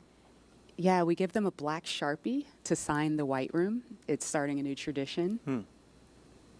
Yeah, we didn't do that. That's nice. That's That's a awesome. good tradition. Yeah. And while we were in the video, we saw Bob and Doug walk down the crew access arm. Leland, it's like that, futuristic look that you talked about. I mean, what did you think seeing that and how that kind of compare and contrast what that was like during shuttle? It's really beautiful, I think. I mean, back when I was flying on shuttle, everything looked. Oh, look at the thumbs up from Bob. He's getting excited. Just a few little photos at the end there. But it's just a totally different era. I mean, the SpaceX team is really looking to make something futuristic. It's looking like something from the George Jetsons or from other movies that you've seen on television, and The Jetsons. movies. And I think it's something that inspires our country and inspires our children, especially, to see you all that see they 'em? want to be these astronauts. They want to study hard and be that Our next generation children. of explorers, launching from Cape Canaveral in a Next SpaceX generation of rocket, explorers. or working for NASA, or working for SpaceX, or any of the other companies that are trying to get off planet. And Fly me to the moon. I think that this change in the way that we're doing business is going to be a really great way of getting more people to the table to fly in space. Yeah, that was really important to us. Let's fucking Dragon, go. we Let's see go. it as a 21st century spaceship. It needs to look like a 21st century spaceship. It flies like a 21st century spaceship. So of course, the ground support equipment should look Form like it's from the follows same era function. the suits do. All of that sort of future-facing technology and aesthetic is super important to us. Actually, right now, you can see that duct Aesthetic. in the hands of member number 5 there. That is an ECS duct, or Environmental Control System duct. Once this original... Yeah, they tucked up the suits a Who bit. just went in? Was that Doug or Bob? think that was Doug. Okay. I can't That was say very Doug, much. and that is awesome. He's ahead of schedule. Somebody tell him to climb back out. Booking. It is. But yeah, great. these suits are apparently He's good for it. Leland. We were joking earlier about it. We were going to have to buckle Leland into his seat. Doug here to over keep here, him let's from fucking running out go. Yeah, if we had stayed outside, I was going to swim across the moat and run over and get in the vehicle with Bob and Doug. All right, now Bob's going in. Yeah. This is great. So the suit technicians are helping the crew climb inside. They're holding back the hatch seals to protect the seals on the hatch, but also making sure that the crew doesn't hit their head or anything on the way in. Even though they have helmets, we still don't want that to happen. And they climbed in a couple minutes earlier than we expected them to, but Lauren, that SpaceX has rehearsed this over and over and over again with Bob and Doug, and sometimes, and I've heard them say, well, we might be a little bit ahead of schedule if we're ready. It just gives them more time to check things out. Yeah. So right now, what the crew, the suit technicians are doing is they're strapping the crew's feet into these restraints that the boots sit inside of. They're then going to close those 5-point harnesses around them. I know, Leland, you talked about some of the harnessing that you had in the past with the shuttle. Yeah, I mean, this is such a more sleek design where there's one point to plug in to get cooling, communications, and everything. And we had a 5-point harness. We, had these hoses and things all over the place. But I think this is a much more streamlined look into the future of space travel. And similar to what was going in the ONC building during the suit checkouts, that seat umbilical is going to connect to the right thigh of the spacesuit. There is a fluid module that is connected to the spacesuit, and that provides fresh cooling air and also nitrox for the leak checks that are going to come up later. But the audio system is also going through that umbilical. Mm-hmm. So while the crew while the suit techs are getting the crew all buckled in, they're going to perform a comm check. And that's, again, similar to what was done at the ONC building, but this time the integrated two-way communications between the astronauts and the ground crew. What a moment. And we're The gonna face head back to masks, they Hawthorne really now, add a lot. As we just saw Bob and Doug ingress Crew Dragon. Dan? Hey, thanks. Yeah, it's incredible. Like, think about it. If it weren't for COVID-19, just now tuning none in, of these guys would have great face timing. masks on. You're watching our coverage of the mission known as Demonstration Mission 2 or Demo 2. Today, SpaceX and NASA are going to be sending people into orbit on a mission to the International Space Station for the first time from U.S. soil since 2011. Bob Behnken and Doug Hurley are those astronauts flying in Dragon. 2011. Inside. That's Doug Hurley really close to our screen and Bob Behnken on the further seat away from us. And they are getting ready to lift off from pad 39A, where Falcon 9 will lift off around or at 4:33 p.m. Eastern Time. They already ascended the tall structure next to the rocket, which is called the fixed service structure, and walked down the corridor known as the crew arm.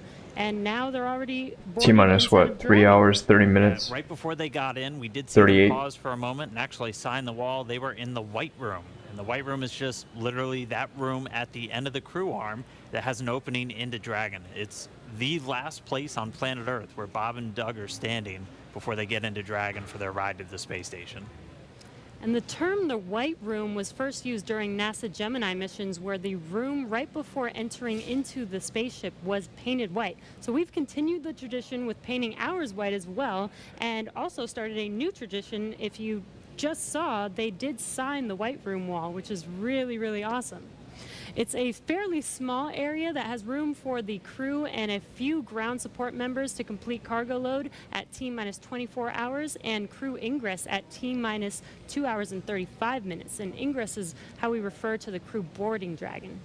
And inside the white room, there's also a movable platform that just gets extended out to the capsule just in order to bridge that gap between the crew arm and the Dragon side hatch, just allowing easy entry into Dragon.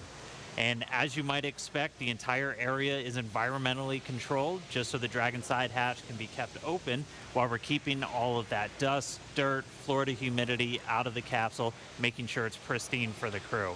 There's also a big seal that's inflated and compressed against the capsule right now just to help maintain that clean environment. The White Room also has lots of tools in order to open the side hatch, complete crew ingress as they're doing right now, and prepare for any contingency or emergency that may be encountered. And so as we just heard from Lauren and Marie and the team, they're getting into this capsule now. They're getting their seats connected to their suits via that umbilical. That's going to give them hardline connections into audio for their comm checks, which are going to be coming up shortly. And again, breathing gas and pressurized nitrox for those suit leak checks. So this will be the second time since getting suited up that they've done these leak checks. We're just kind of all about redundancy and constantly checking our systems as we continue to count down. But I mean, there they are right now. Constantly We're watching checking. Bob and Doug getting into Dragon, getting strapped in. Before they connected their suits to the actual seats, they did something called a foreign object debris check, or a FOD check. And that just means that they actually get inspected for any substance or debris on their suit that could interfere with those systems on Dragon. And to help protect against debris, the crew has covers on their boots as well as their umbilical port on their suits that need to be removed before they can ingress. So they've already removed those, and as you can see, they are getting strapped in. And once the FOD check is complete, our commander, Doug Hurley, entered first, and then Bob Benkin followed after him. And they're getting buckled in right now, as you can see on your screen, and attaching their umbilicals to their suits. The umbilicals allow the crew to have comms through their suit and air to help keep them cool, as well as delivers nitrox for suit pressurization. And as we mentioned earlier in the broadcast, the suit's primary function is to protect the crew in the event of a cabin depressurization. And just walking through the interior a little bit, there are 4 seats configured inside Dragon right now. They're numbered 1 to 4 from right to left when you're looking at the seats. So we've had a couple of camera views just from These the guys are hatchway, so on the serious. White Room. If you're looking at that angle, you go from 1 to 4 right to left.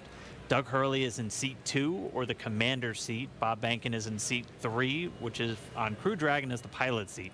And then obviously nobody is in seats 1 and 4 today. Commander is Crew Dragon on deck. is designed to carry 4 astronauts on these future NASA missions, and we met 2 of the Crew 1 members and heard about their other 2 crew members a little bit earlier. Directly in front of both of our crew members today are 3 touchscreen displays that they're going to use throughout the flight, giving them insight into Dragon systems, seeing any alerts or issues with the vehicle, and if required, taking control and manually flying Dragon. We can see Doug Hurley manipulating those So displays touchscreen, on the one hand, very cool because it's mutable. On the other hand, if there's moisture, they suck. Their seats will be rotated into position for launch so that they can see those display panels right in front of them. So now let's check in with John. I guess they don't for the count on latest flooding. on the health of both vehicles. Over to you, John. We're at T-minus 2 hours, 36 minutes, 30 seconds in the countdown for the launch of Falcon 9 with Dragon to the space station. The Dragon launch ops team has completed their major activities to prepare the spacecraft for the astronauts. Checkouts are complete of major systems, including the escape system. And as you can see, ingress of the astronauts well underway. They're hooking their suits up to the various cabin systems. Right now on Dragon, there are no issues in work. Comm checks will be coming up shortly on the Dragon spacecraft with the crew. We might be able to hear some of that, and we'll bring it to you as it happens. Now, currently, the Falcon 9 team is preparing for their final checkouts and propellant load. Checkouts are due to begin at T-minus 2 hours. That's when the majority of the launch crew will actually get on console officially in Fire Room 4 at Kennedy Space Center. Currently on Falcon 9, all systems are go. The Air Force Range continues to report no problems with air and sea space clearance. Everything's looking good. Roadblocks are up around the launch pads. The weather forecast continues to be acceptable, but something we're going to watch all the way through. We're not only looking at weather at the launch site, but we are looking around the world. We need to make sure conditions are acceptable if Dragon has to splash down in the Atlantic in case of an escape. We're also monitoring contingency splashdown locations if the crew had to come back to Earth before docking with the space station. Right now, those conditions are getting better as we go through the day. At the launch pad, things continue to be a 60% probability of violating the conditions, or 40% chance, if you're an optimist, of good weather. But right now, the clock is continuing to count down. All systems are go. We're just inside T-minus 2 hours, 35 minutes. 2 All right, now minutes. as Bob and Doug finish their ingress procedures and get comfortable inside Dragon, we're going to continue to listen for those comm checks. They should be coming up in just a little bit. But right now, I'm joined now by SpaceX's Jessica Jensen and Lars Blackmore just to discuss a little bit more about what make Dragon and Falcon 9 a 21st Yeah, century probability launch says vehicle. no. So first off, thank you so much for joining me today. Jessica, I'll start with See you. what happens. Walk me through kind of Dragon's life history and how we got to where we are today. Sure. So Dragon was designed from scratch 12 years ago by SpaceX. It was designed to carry cargo to and from the International Space Station. And what that means is 12 years ago wasn't that long ago. So we got to use state-of-the-art materials, state-of-the-art, computer processors. So really, Dragon, to start off with, is already a modern advanced spacecraft. But then there's two other parts of it also that really led to commercial crew. One part of it was that we actually were able to man-rate cargo Dragon while it's in the vicinity of the space station and attached to the space station. So that was a huge learning curve for crew. We human-rated a spacecraft for a portion of the mission, and then for crew, you just have to obviously expand it for the whole mission. And then the last part was Cargo Dragon has been this amazing test bed for commercial crew. And what that means is we were able to test out like heat shield materials and parachute materials on Cargo Dragon before they ever flew on Crew Dragon. Very cool. And that's just one part of the equation. Lars, walk us through, again, just the flight history of Falcon 9 from the humble beginnings to where we are today. Well, Falcon 9 first flew almost 10 years ago today. And even though the first version of that rocket couldn't carry humans, the fundamental design was made with that goal in mind. Over the course of 87 launches, we've steadily improved the rocket so that now it has twice the payload to orbit that we started out with. We can land and reuse the first stage and the fairing, and most importantly, 100% for today, we have improvement. the reliability that we need for humans. 87 Now, launches. What's interesting is that reliability has come from steady upgrades and almost a decade of flight experience. But it's actually quite hard to prove reliability. This is Almost something that 10 the commercial years airline experience. industry has been grappling with for decades. And just like them, we rely on lots and lots of testing. So for instance, if you take the Merlin 1D engine, that has to fly for about 6 minutes continuously to get to orbit. We took one of those and ran it for more than 250 minutes to get the statistical proof of reliability that we need. So it's that testing and lots of analysis that gives Engineers us and don't NASA fuck around. the confidence that Falcon is ready to fly humans for the first time. And obviously a lot of additional upgrades, a lot of additional testing had to go just to make sure that both of these vehicles were human rated. So walk us through some of the specific upgrades to Dragon to meet that Human criteria. rated. So the first one's pretty obvious. We had a cargo Look at Dragon. how socially It has lots distanced of these cargo guys are. cubbies, so we took all of those out, replaced it with astronaut seats, crew displays, and crew controls. But one thing that people may not know is on Cargo Dragon, we've actually been flying mice to and from the International Space Station for years. And what that meant was we had to design an environmental control and life support system for Dragon years ago. It provides oxygen, it scrubs carbon dioxide, and among other things, it controls temperature and relative humidity. They've been testing this shit. Even though that was done on a smaller scale for mice, it was a great learning curve on how to help man-rate a spacecraft when you have to do it for humans. And then Lars, same question. What kind of specific upgrades had to go into it to certify Falcon 9 Starting for with the end in mentioned mind. the reliability upgrades. One upgrade that I think is particularly interesting is the launch abort trigger. So people probably know that Dragon has the ability in mid-flight to separate from Falcon and boost the astronauts away to safety in the case that there's some kind of emergency. And that could be triggered by the astronauts or by the ground crew.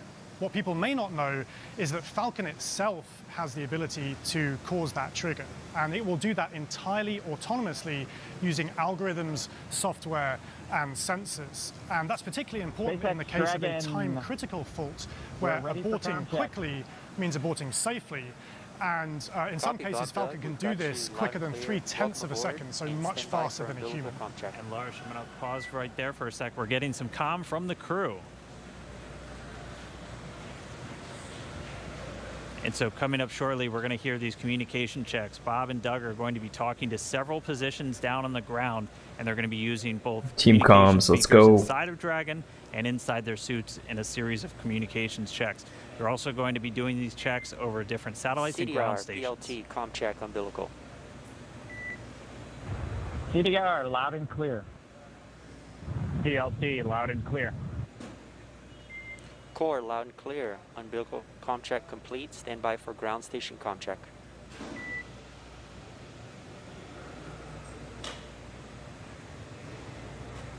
And you'll hear him referred to CDR as Doug Hurley, that's the commander, PLT pilot, that's Bob Bankin.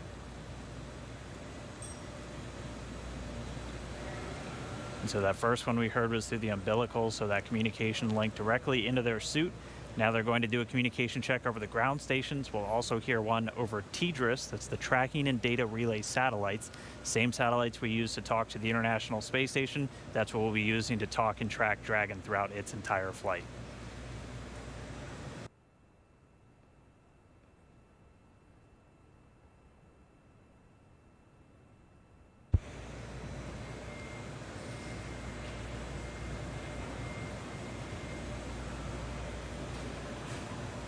So again, just waiting for a moment for the teams to continue configuring everything. They're going to do these ground checkouts now, and you're going to be hearing them talk directly to the core. It's the crew operations responsible engineer. That's essentially the Capcom if you followed NASA missions in the past.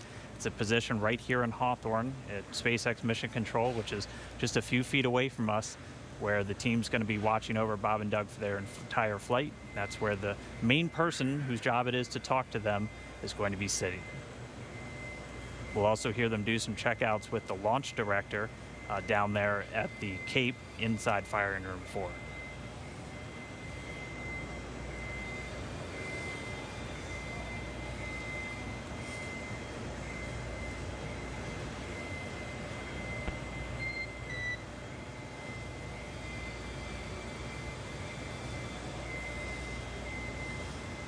And you'll be hearing those very characteristic beeps. Dragon SpaceX comm check. SpaceX Dragon, weak but readable. Copy. We have you the same. Stand by. We're still configuring for ground station comm check. Dragon copy.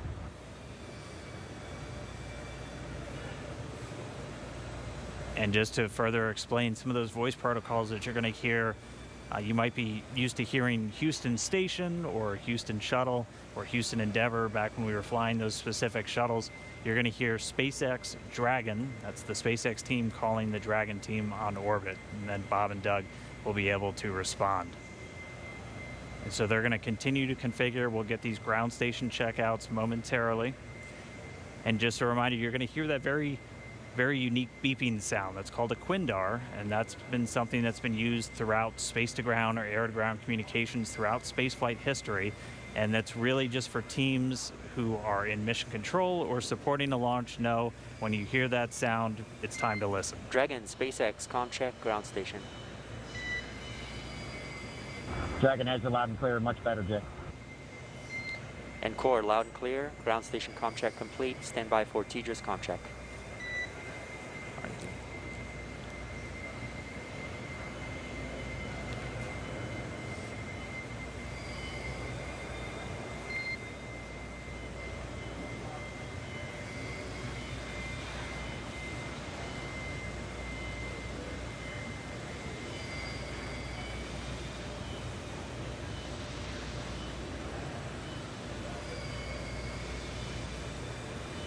Dragon SpaceX comm check, TDRS. SpaceX Dragon, loud and clear. Core, loud and clear. TDRS comm check complete. Stand by for checks with MD, LD in the launch configuration.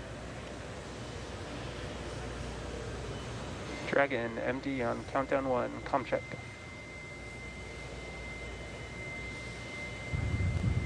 Jason, we've got you loud and clear. How you doing? Doing great. How are you guys doing in there? Stand by for comm checks. Great day to launch a spaceship. Agree. And stand by for comm checks over Dragon to ground. Dragon, MD on Dragon to ground, comm check. Loud and clear. MD, loud and clear. Stand by for comm checks with LD. Dragon, launch director on countdown 1. Comm check. Mike, we've got you loud and clear. Good afternoon. Good afternoon, gentlemen. Let me try on Dragon to ground 1. Dragon, SpaceX launch director on Dragon to ground 1. Comm check. Loud and clear. Have you the same? Dragon SpaceX, launch configuration comm checks are complete. Report when ready for seat rotation for section 2 of 4.100.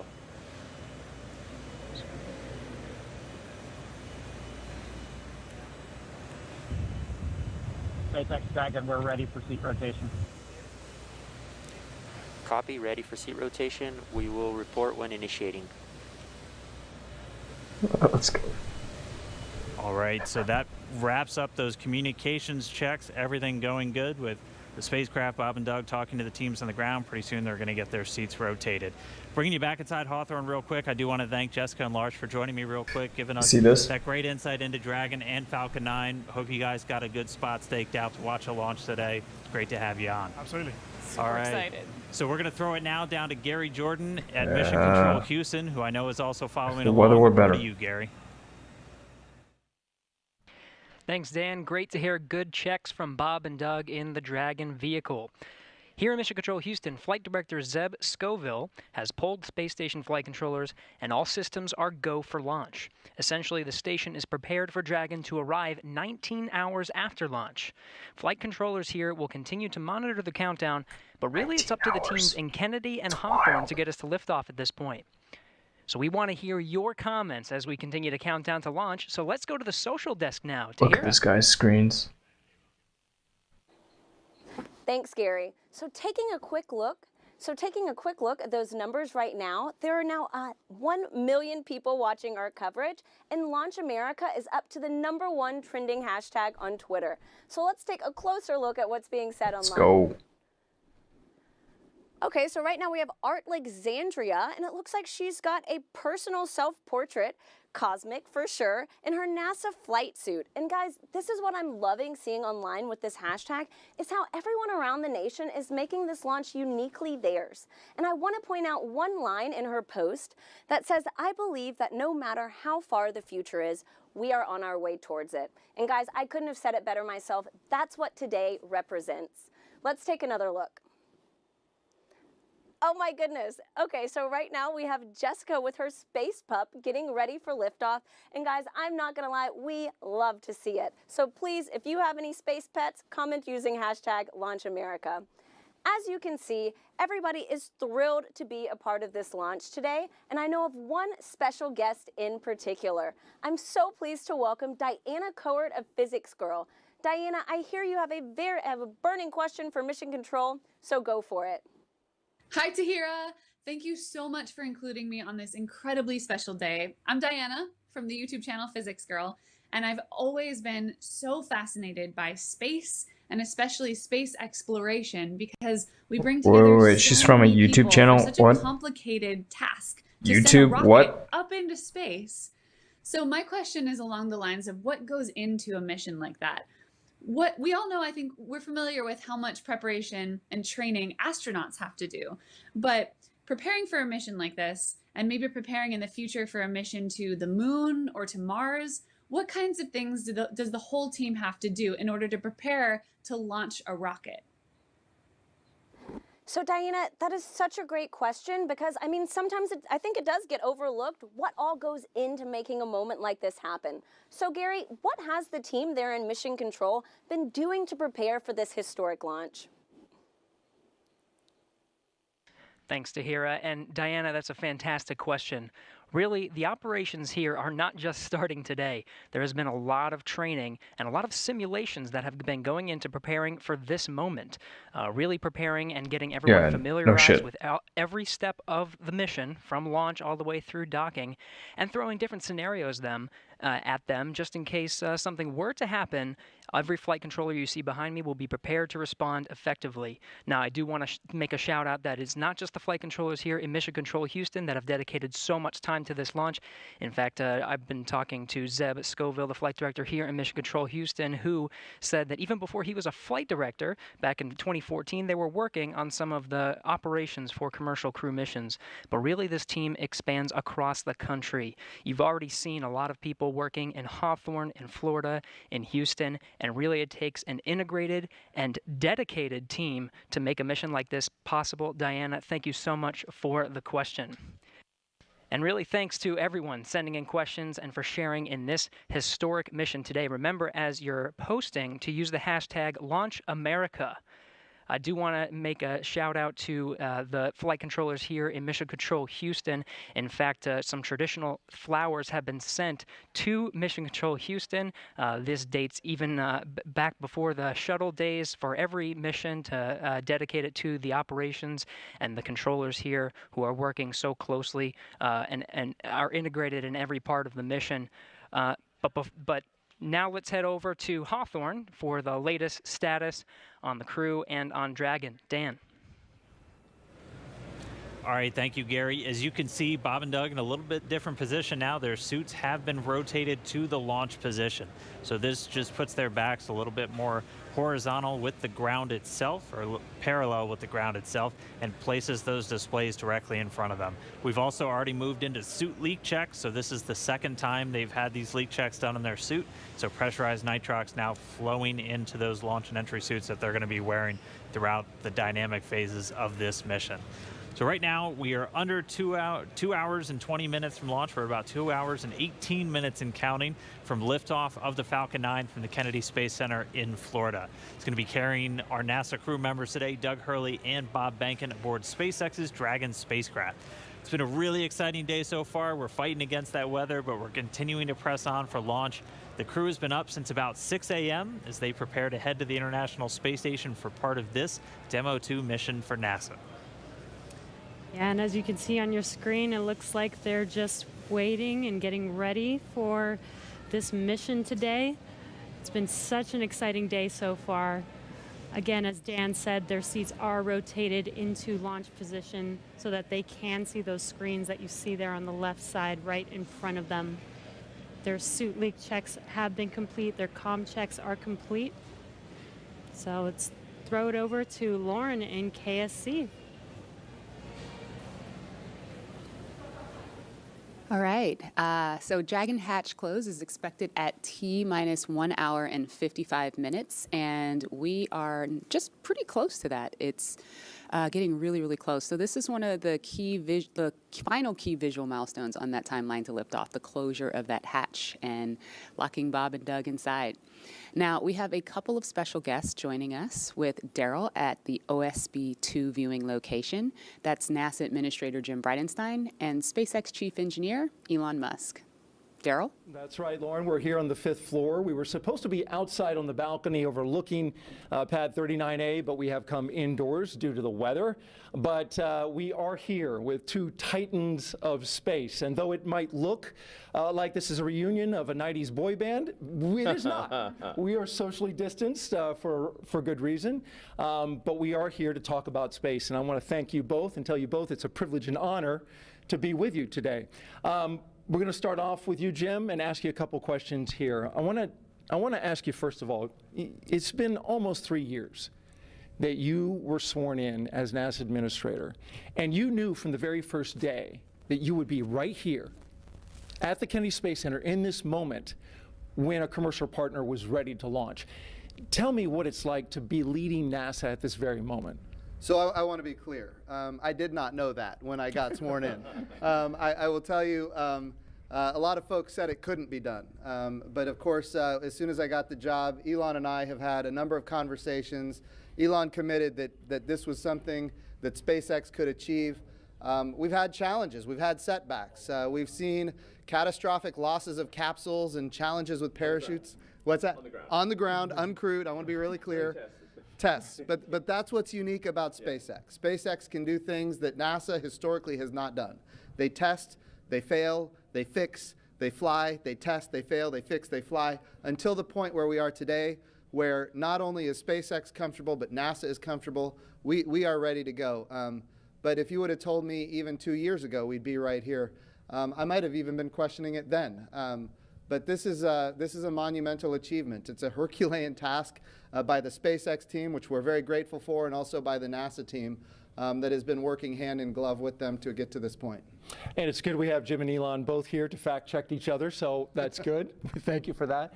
Elon, in 2002, when you started SpaceX, many in the aerospace industry didn't take SpaceX seriously. You remember what that felt like. Yet here you are, you just sent 2 astronauts in a car made by your car company to Launchpad 39A with a spacecraft made by your space company. And now they're launching the International Space Station. So I'm wondering for you, in this moment, do you just pinch yourself thinking, is this really happening?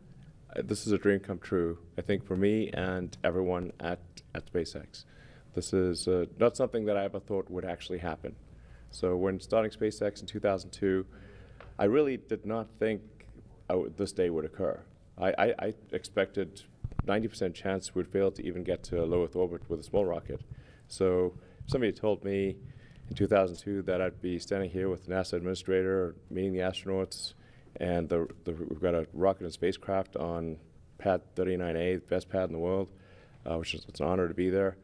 I would have thought, man, I don't know what you're smoking, but it's not. like no way. Is he being humble, or is this actually how he thinks? It is. Say it's even a dream come true. I didn't even dream that this would come true. Let me put it that way. You know, but it is. I am incredibly excited to be here on behalf of the SpaceX team. And as Jim said, this really is the culmination of an incredible amount of work by the SpaceX team, by NASA, and by a number of other partners in the process of making this happen. It's really, you can look at this as the result of 100,000 people, roughly, when you add up all suppliers and everyone, working incredibly hard to get to make this day happen. So it's really hard to believe that this is real. And you're here, and it's amazing, and many of us have been amazed as we've watched you accomplish these things over the years. Jim, back to you. This is all about the commercialization of space. And so in the early going for Commercial Crew Program, it wasn't something NASA was used to. You know, Mercury, Gemini, Apollo, Shuttle, NASA gave the designs and the contractors went out there and built it. This is different. It is. They're building it now. What were some of the hurdles that you had to overcome to get to this point? Well, I think getting people to recognize that when the government provides both the demand and the supply, you're limited in what you're able to do. And of course, back when this program was initiated under Charlie Bolden, General Charlie Bolden, astronaut Charlie Bolden, Congress was not supportive and did not provide the proper funding. And yet he persevered, he pushed forward.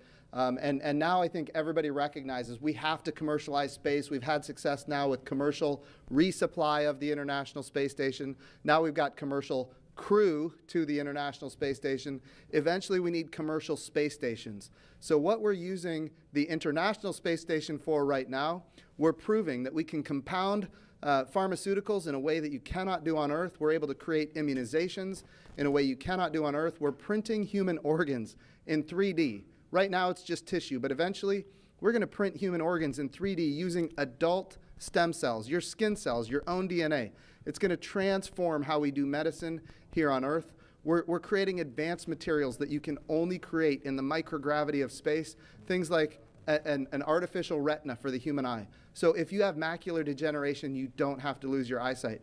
Bottom line is this: these markets are the future. And when they materialize, and they are materializing because of the work of NASA, we're going to see capital investment, not just into launch, but also into habitation. And that ultimately is what's going to be transformational for commercial space. Very good. And Elon, in getting all of that going, the ISS and all the activity that takes place on board, it's key that this Crew Dragon operate on a regular basis. As the chief engineer, what were some of the biggest hurdles you had to overcome to get your spacecraft ready to fly this mission? Well, the spacecraft and the rocket have gone through literally thousands and thousands of tests and reviews, both by SpaceX, by NASA, by third parties. We've also, as Jim was alluding to, we've done a lot of flights. So one of the things I think that's very helpful about this flight, about what we're about to do, is that the rocket has flown many times. In fact, even in this, essentially this configuration, it's flown about 20 times. So that means we really have, I don't want to tempt fate, but a well-proven rocket. And we've flown Crew Dragon to the space station once successfully and brought it back. We've done a tremendous amount of testing on the ground, and when you do the testing on the ground, you always push the limits. So you want to try, you push it way beyond what you'd expect in flight. So sometimes you way beyond what you expect in flight. Way beyond. This is a result, like I said, that's the engineering way. Of thousands of design hours and a tremendous number of smart people working thousands incredibly hard to make this day happen. The smartest fucking minds working on this problem. Astronauts on board now. Yes. Do you feel that responsibility? Yes, absolutely. And then finally, you throw people at the problem. Like you put people into the mix. Family just before coming here. And did you say anything that you can share? So we've done everything we can to make sure your dad's come back okay. Thanks for sharing that with us. Jim, you had some words with the astronauts. What was your take on how they were feeling? I will tell you, Doug Hurley, Marine Corps test pilot, of course, veteran of multiple space shuttle missions. Bob Behnken, flight test engineer, United States Air Force, again, veteran of multiple space shuttle missions. This is not new to these guys. All I could do is convey to them how much all of America appreciates what they're doing, that the entire world is watching, and just how grateful we are as a nation. Fucking salute you. I will tell you, their demeanor is loose. They are ready to go. They were joking around. They're talking about what they had for breakfast and how it might come up later. It was steak and eggs. Yeah, I saw that. Yeah. Right. So it was nice to see. They are in their element, and we are just so grateful and proud of them. Well, that's good to hear. That gives you great confidence, I'm sure, in your positions as you hear that. We're going to go to a social media question, and we've got this question coming from Brooklyn. And she wants to know, I noticed some changes in the crew spacesuits. They look much thinner and lighter. What changes in the space capsule this question to have these futuristic suits? Supness was alluding to this. Well, we spent a lot of time designing the spacesuit. I personally spent a lot of time on the spacesuits. It took us 3, almost 4 years to design suits that both look good and work well. So you can see a spacesuit in the movie, looks good, doesn't work. and then you can make a spacesuit that works but then doesn't look good. Because fundamentally it's a pressure suit that's got to survive in vacuum. Right. So it's so it tends to puff up, when it's under pressure, and it's got to handle all that pressure. So it took us many iterations to get the suit to. We really wanted to look great. Fundamentally, what it's about is like we want to inspire kids to say that one day they want to wear that uniform. They want to wear that spacesuit. And get them fired up about, I want to be an astronaut. I want to work on aerospace engineering. I want to advance space flight.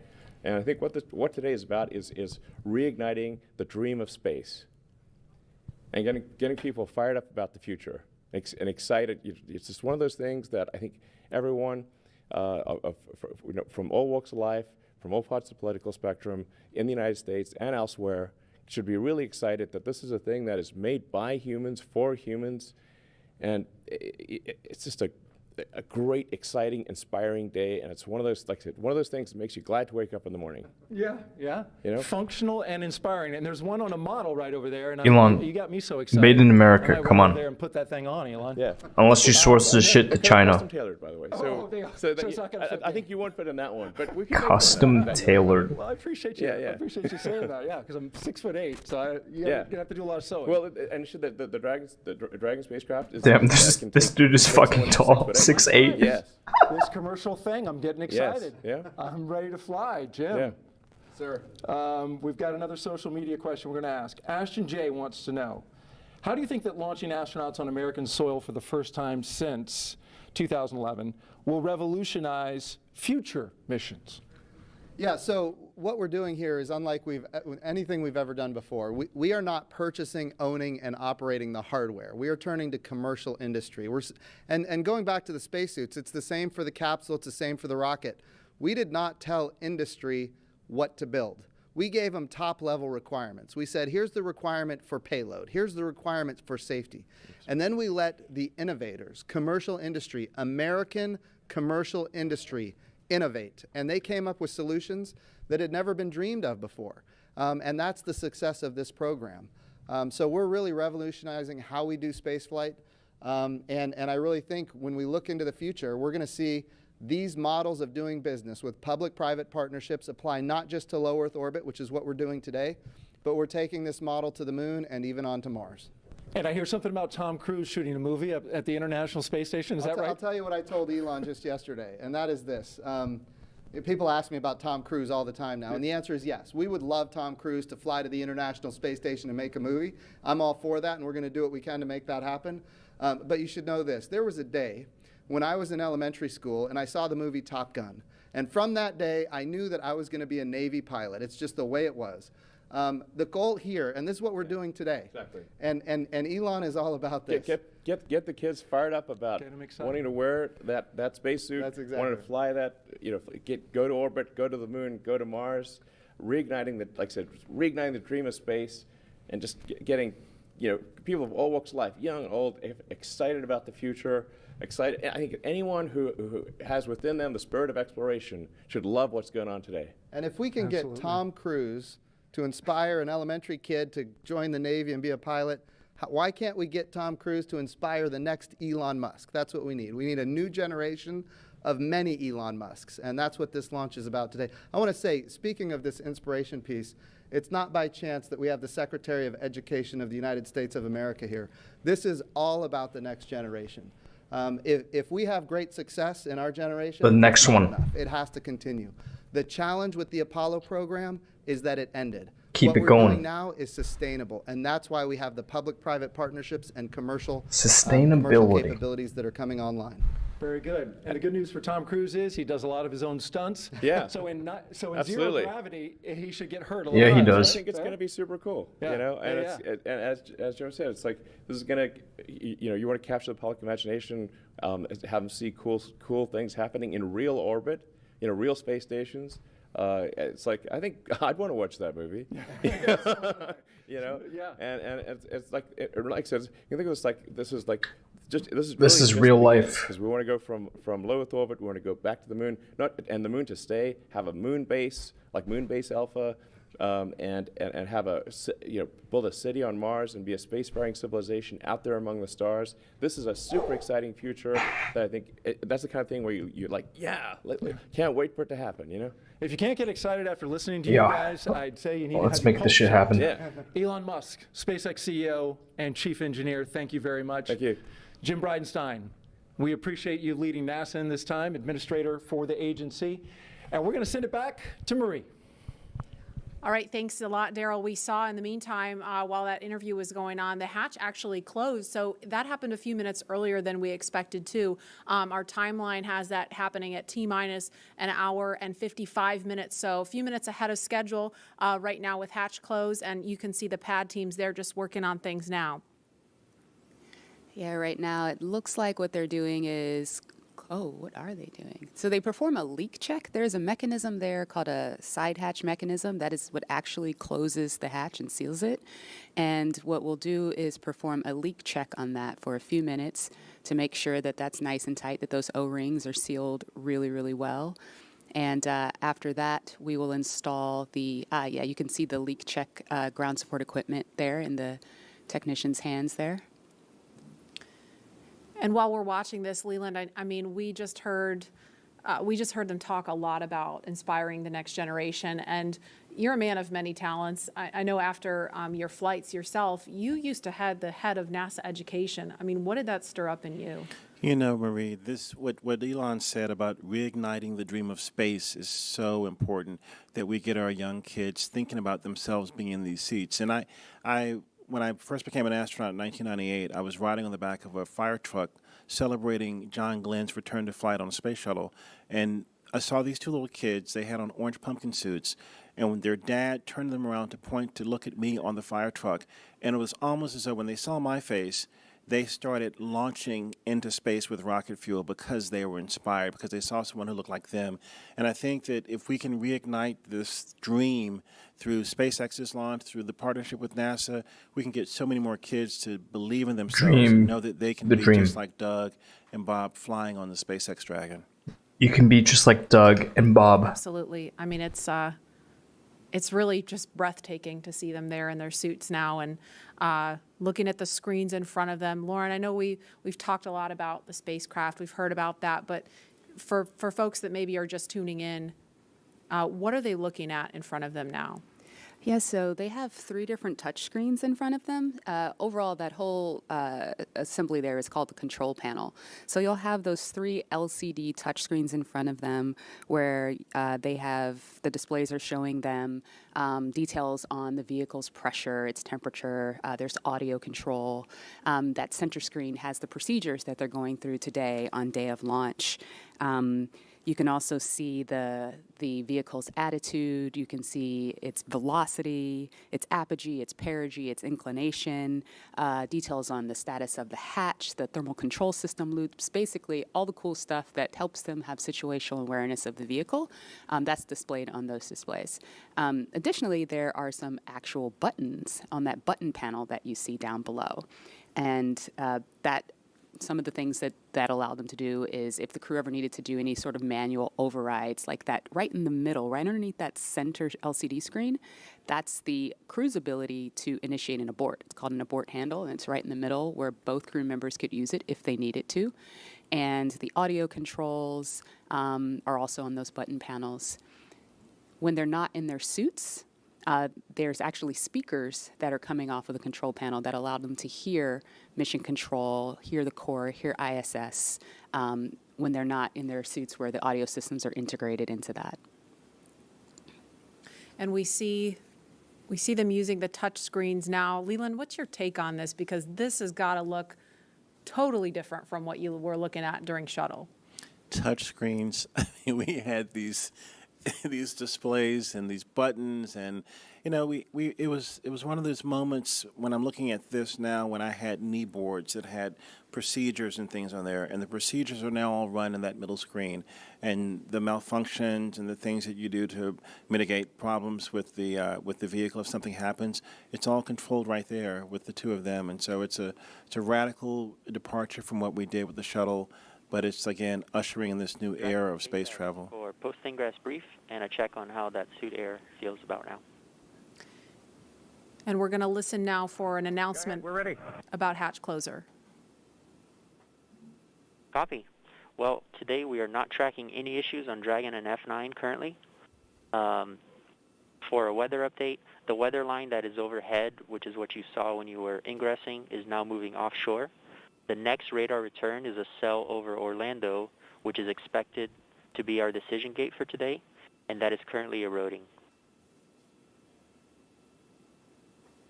That's good news. Thank you. Copy. And then one additional item, the Cabo, the orbit site, remains as briefed, so no change there. But I do want to make you aware that that is slightly west of Cabo for go weather. So you just want to target the longitude. Dude, this music, this track, holy shit. Okay, Dragon copy, slightly west. We'll target the longitude, and the suit air has cooled off, so we appreciate that as well. And Supness, Copy, of course, Neuralink. Who hasn't heard of Neuralink? Completes the leak check. Oh, the track was from something else entirely. My bad. Ignore.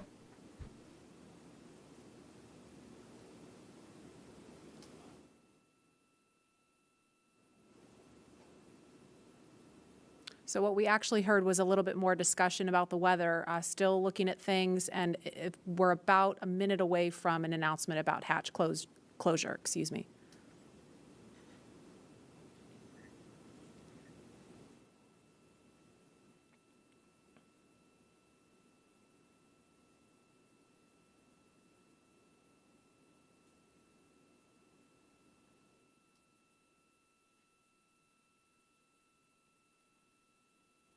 If you're just joining us, we're at T-minus 1 hour, 55 minutes and counting, and we're expecting an announcement to confirm hatch closure in just a few seconds.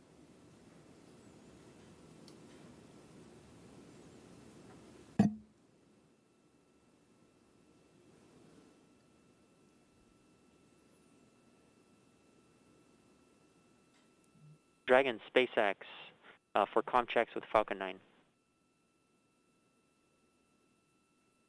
Go ahead. Okay, we are ready for that at that time, if you're ready. We are ready. We are a go. All stations up on countdown net for section 54.49. F9 responsible engineer communication check with the crew.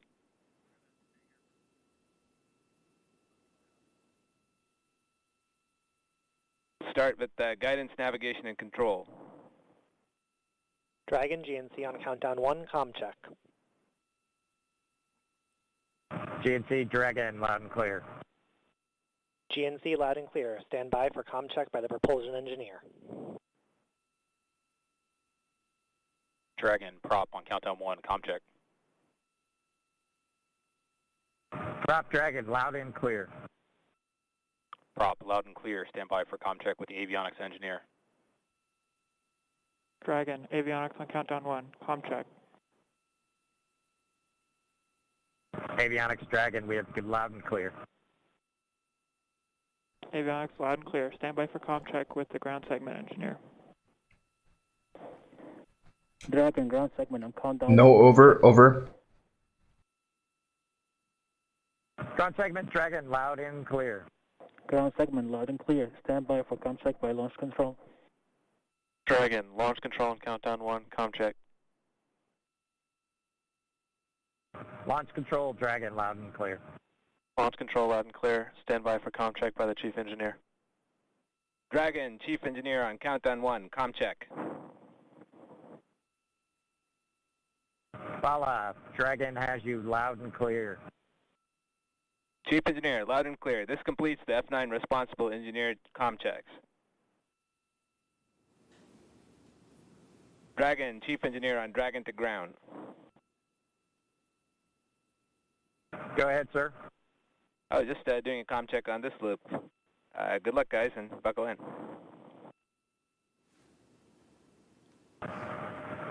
Thanks to you and the F9 team, Bala. We really appreciate it. Thank you. Thanks, Bala.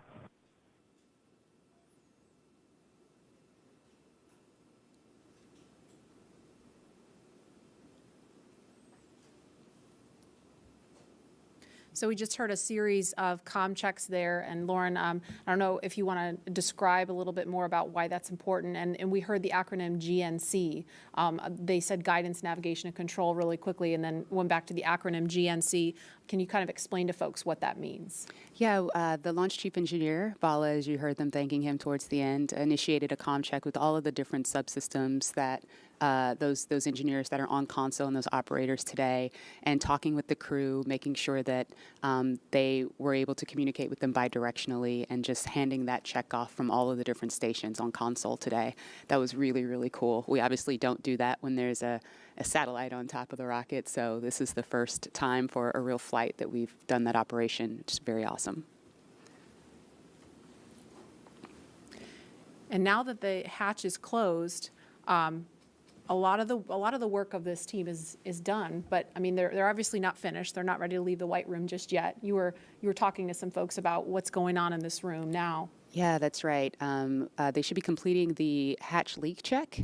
That's you sort of pressurize that area between, there's two O-rings that are there, and we want to pressurize that area, see if it holds pressure. It's a very, very sensitive test, very high criteria for passing, and so once that leak check is shown to be okay, and that the capsule or that those O-rings are able to hold pressure, what the team will do is they'll go back into that area, into that access panel, and install what we call the SPEP, which is the side pressure equalization plug. Once that is plugged, you've really closed everything up. And when the crew splashes down, what they'll actually do is pull that plug to equalize pressure across the hatch so that you don't cause the hatch to buckle due to a pressure, or sorry, the hatch or the capsule, the weldment, any of the vehicle to buckle due to a pressure differential. So they should be adding that plug, and then they'll cover up that side hatch access panel with the TPS panel or thermal protection system panel, close it up, and that'll make sure it stays safe on ascent. And now, obviously, we're looking at a view from the outside, the top of Falcon 9 and Crew Dragon. We can confirm a good side hatch leak check. All right. Dragon copies, good leak check.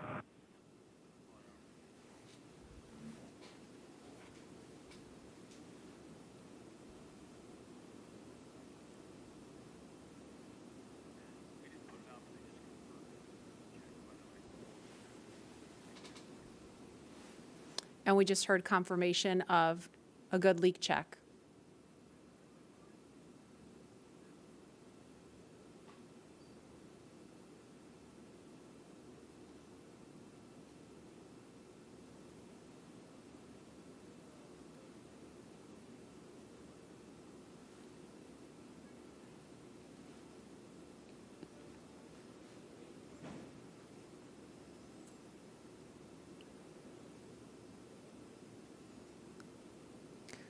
If you're just joining us, you're looking at the Falcon 9 rocket with Crew Dragon sitting on top. Inside that capsule on top are NASA astronauts Bob Behnken and Doug Hurley. And we are inside of 2 hours until liftoff, if the weather holds up.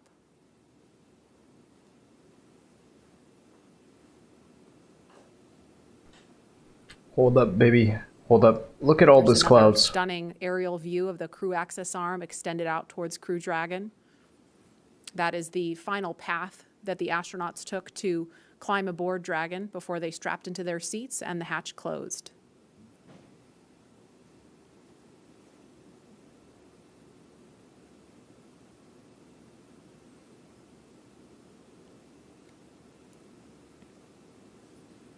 And no doubt Bob and Doug are focused on the mission ahead, but you know, we also heard the administrator and Elon Musk talking about how they've been kind of jovial and joking around. And Leland, you kind of mentioned to me during that segment that that's really important. It really is, Marie. When we were in the vehicle, after we got to this point when the hatch was closed, we were all going back to those moments of our training, you know, when we were going through, you know, ascent and entry training on the shuttle and just different phases of flight that we would be going through. And we would think about some of our instructors who got us there. You know, in our crew notebooks, we would have names of people that were very impactful in making sure that we were perfect in our training. And that looks like a view of Air Force One. Flying near Launch Pad 39A for a special guest to have a special view of the astronauts on the launch pad. President Trump on board, making his way to Kennedy Space Center to hopefully view a launch at 4:33 this afternoon.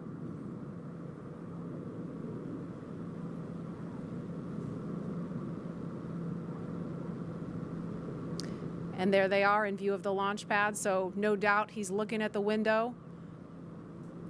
No doubt, no doubt. Bob and Doug on the pad. That's got to be an amazing sight to see from on board Air Force One. Air Force One, let's go. Yo, POTUS, what you think? T-minus 1 hour, 46 minutes, 22 seconds, and counting from launch. And guys, the last time we actually did a little bit of research when we found out that the president was coming. The last president to witness a launch from here at Kennedy Space Center was Bill Clinton. He's coming. That was back in October 1998 for STS-95. So it's been a minute. Well, it's funny. Both were impeached. That's fucking hilarious. And we are about 56 seconds away from the, oh, no, we're not. We have an hour and 56 seconds away. Never mind. Instead, we are 1 hour and 45 minutes away from launch. And Tahira, you are there with the social teams. I bet you are seeing some excitement on all the things we just saw on the screen there. Hey, Lauren. I mean, like you said, things are really ramping up on social media right now, especially seeing that hatch close and also just watching this flyover happen. We are up to 1.7 million viewers across all of our social media channels. And let's check out what people are saying on Twitter right now. So it looks like we've got more creativity still going on. Some people are crying with pride in Houston, feel it. We even have Elizabeth Banks, who from the Hunger Games, that's awesome. We have more just good luck and well wishes for Bob and Doug across the nation. This has been a constant online today, which is so great to see. More just future astronauts and kiddos getting excited. We even have the band Bastille tuning in for launch. This is awesome. And just looks like more people standing by to witness this historic launch today. The kiddos, do it for the kiddos. What's being said on social media, we've also got a lot of well wishes from everyone across our country showing us what today means in their creative way. So let's take a look at that video. I am so ready to launch America.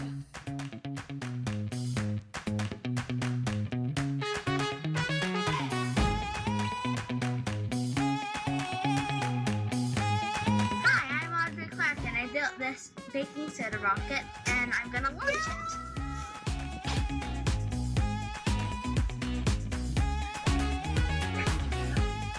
it. Yo, life is short. Fucking party. If it takes alcohol and Percocet, I mean, sometimes it's what you have to do.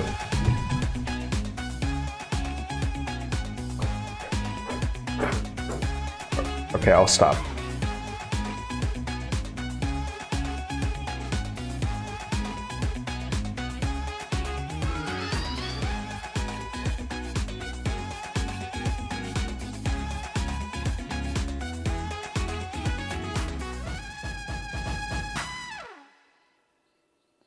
Wow, I mean, guys, just look at everybody excited for today's launch. If that doesn't get you pumped, like, come on, let's go. We even got to see astronaut Snoopy in there, which is a personal favorite of mine.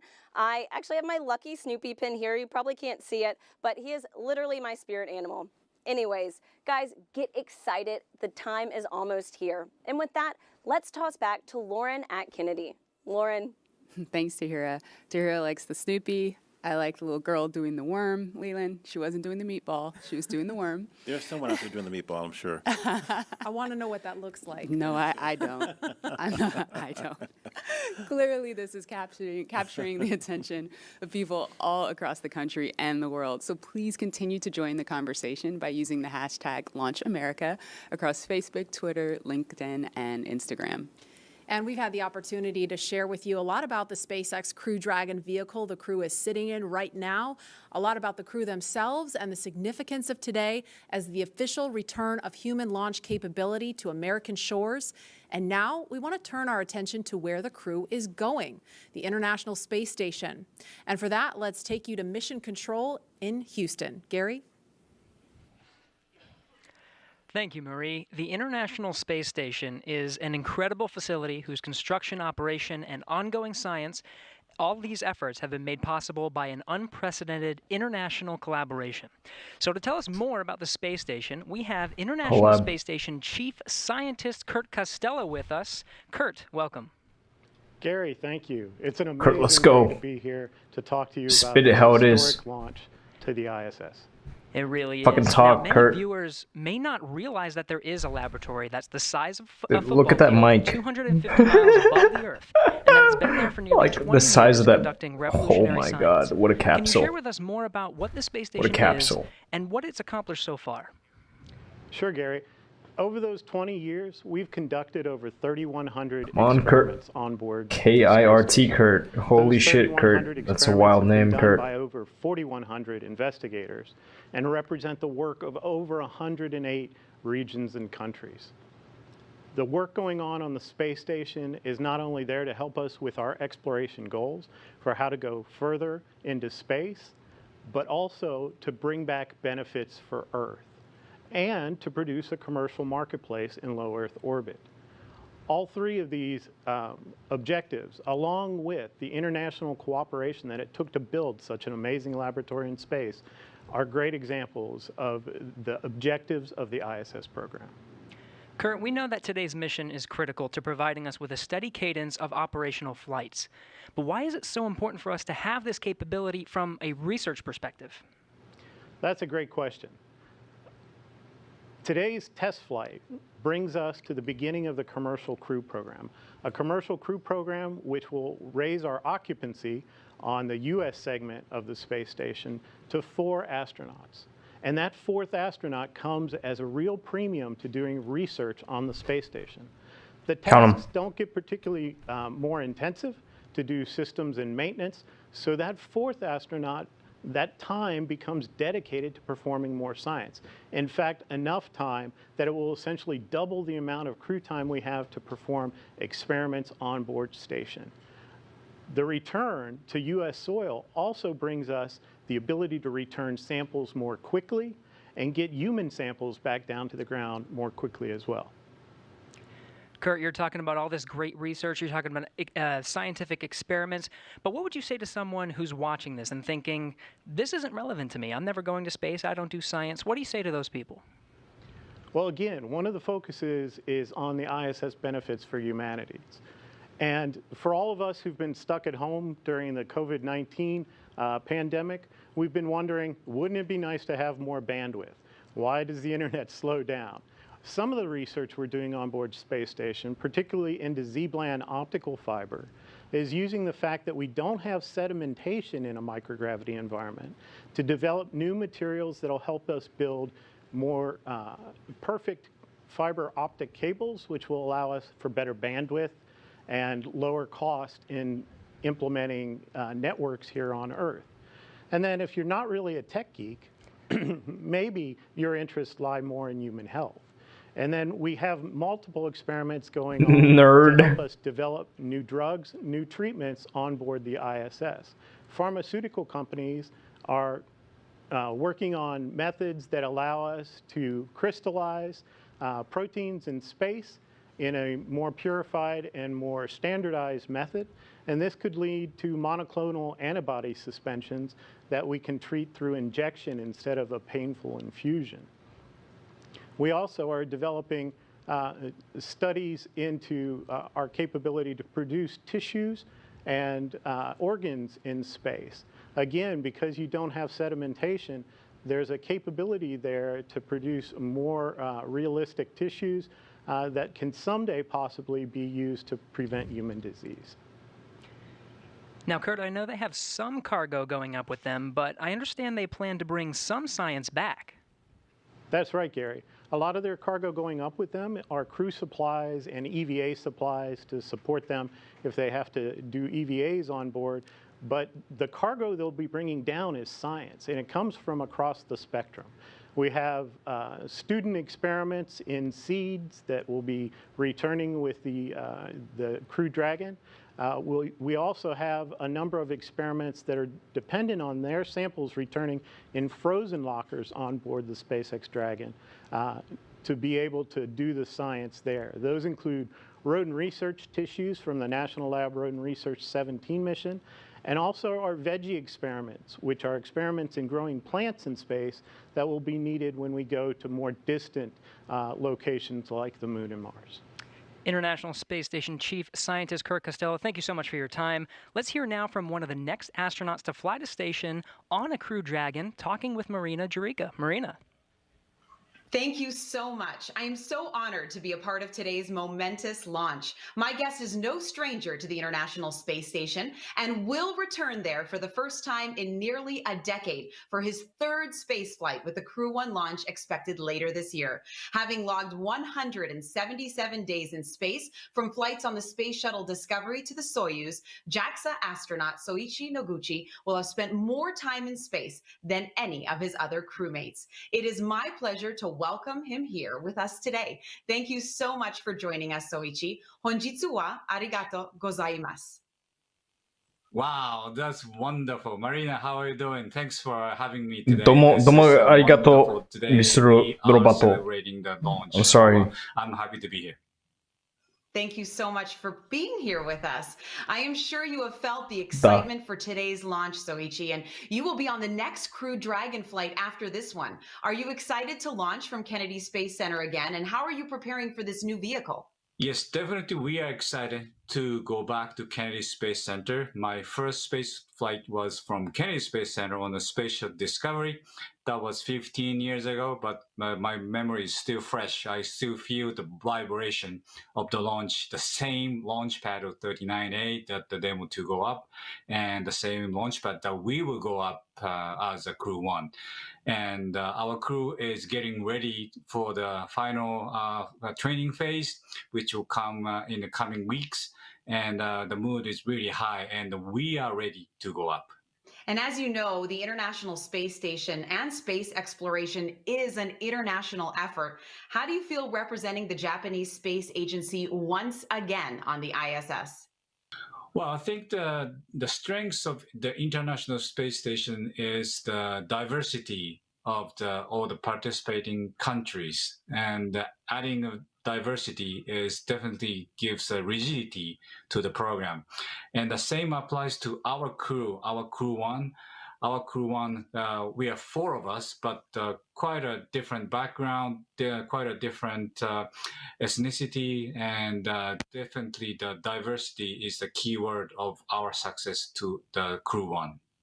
And I'm sure it will be very successful. What are you looking forward to once you get back to the ISS? Well, this will be my third visit to the International Space Station. I like to see the things my colleagues keep saying, hey, you got to visit the space station again because it's getting more comfortable, more roomy, and I cannot wait to go back to my sleep station after 10 years. And nothing beats that view, does it? Oh, definitely. My last flight, we actually installed a big window called the cupola, and that was a big hit, obviously. This is the #1 leisure time for astronauts, and I'm ready to shoot as many photos as I can this time as well. Amazing. I will look forward to seeing those photos. I'm sure you remember exactly what it feels like in these moments right before a launch. What do you think Robert Behnken and Douglas Hurley are feeling right now as they prepare to head to the ISS? Well, Doug and Bob's space shuttle veterans, they know the drill. They have launched. They experienced the launch before, so I think they're pretty relaxed. And so far through my training, I learned that most of the steps before the launch is quite similar to what we have in the space shuttle days. So different suit, different vehicle, but all the necessity steps to go up into the capsule should feel similar. So I'm pretty sure they are relaxed. Of course, they are very excited. I'm sure they are. Gokatsu yaku o oinori shite imasu. Honjitsu wa arigato gozaimashita. Thank you so much, Soichi, for joining us today. Oh, Marina, you are so good. Domo arigato. And we'll both enjoy the beautiful lunch today. Thank you very much for having me. I love them both. These are great people. Bye-bye. Good luck with your launch later this year. And as the excitement builds towards launch, I will send it. Mush mush. Thank you, Marina. I now have the distinct pleasure of being joined by one of NASA's record-setting astronauts and a recent resident aboard the International Space Station, Christina Cook. Christina, thanks for joining us. Great to be with you, Dan. Christina, we're coming up on 20 years of continuous human presence on the space station, and you were one of those humans. What's it like to see a new milestone like this launch unfold after so much history already? So much history indeed. It is really just such a testament to NASA. Not only are we pushing the boundaries of knowledge and discovery and exploration, but we're pushing the boundaries on how we accomplish that mission. We're bringing in commercial partners. We're fostering a space economy. So we're making sure that we're always pushing forward, always taking that next step. I think it's such a privilege to be part of an organization that recognizes if we're not actually making steps and innovating every single time we do this, then we're not truly answering humanity's call to explore and to push those boundaries. Christina, I know Bob and Doug are veterans themselves, but what advice do you have for Bob and Doug, given your experience as a long-duration station crew member? Well, being able to live on board the International Space Station and work there is just such a privilege. You know, you're a steward of this amazing laboratory that's bringing so many benefits down to Earth and also learning how we can push farther into the universe. So it is quite an honor, and I think that's the main thing about how it feels to be up there for a long duration. You know, in terms of advice, Bob and Doug have been great mentors for me. They've given me advice for so many years. It's strange to be the one who could be in a position to offer them anything. But I would say that as, you know, shuttle flyers, they used to participate in missions that were really, really intense, go, go, go all the time. Long duration space flight is more of a marathon than a sprint. So I would tell them to take that moment, enjoy it, and, you know, really welcome the opportunity to have part of your mission be taking it all in and sharing that with the people that got you there. Thanks again, Christina. Always a pleasure to hear from you and fantastic words. Thank you for sharing. Thank you. My pleasure. So once again, once Bob and Doug arrive at the station, they'll be greeted by astronaut Chris Cassidy. But before we do that, let's toss to a briefing.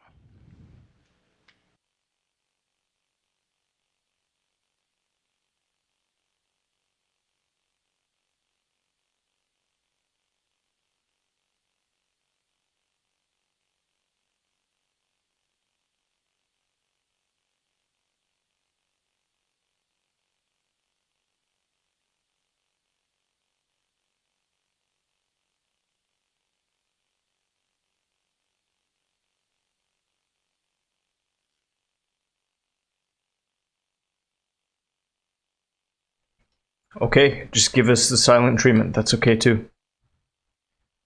Fucking Murphy. Yep, just show us those sexy shots. Don't say anything. You say it best when you say nothing at all.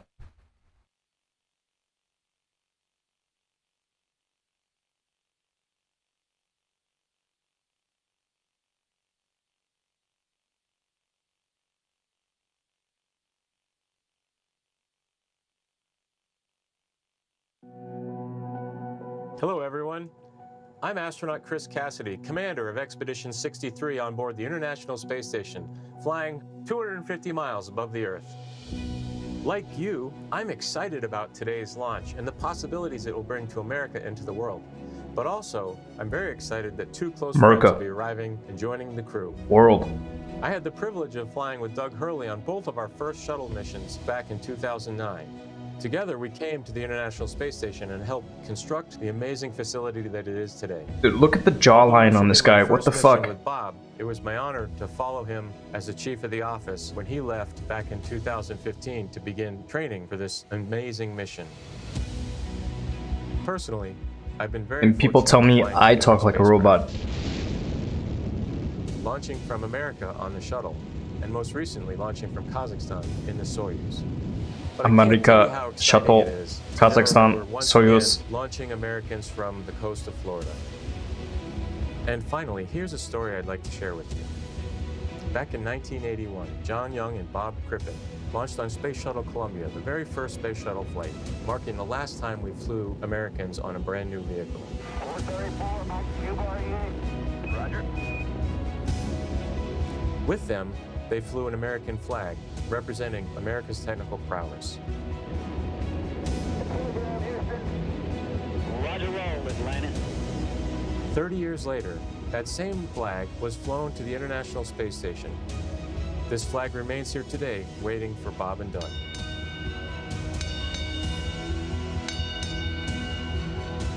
Our flag means so many things to our country, and this small piece of America represents what we'll be able to achieve together. We'll never stop exploring. And so Bob and Doug can take this very special flag home to Earth, where it awaits its next journey to the cosmos. In a few years, Can't stop, won't stop. We'll take this flag with it around the moon. All of this starts today. I'll be watching outside the window, along with everyone else in America and around the world. I can't wait to look out the window and see my friends on close approach. Go Falcon 9, go Dragon, and go Bob and Doug. I'll see you soon.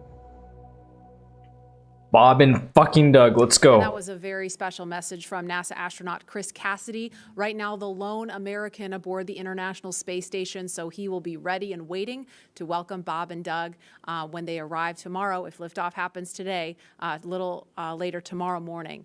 The countdown now stands at T-minus 1 hour, 25 minutes, 54 seconds, and counting until launch. And we'd like to share with you just how much has happened here at Kennedy Space Center since the last time we had a crew on the pad launching from here. As you can imagine, the end of the shuttle era was a bittersweet moment for many people across this spaceport. But in the end, we knew we were striving for this day, and here we are.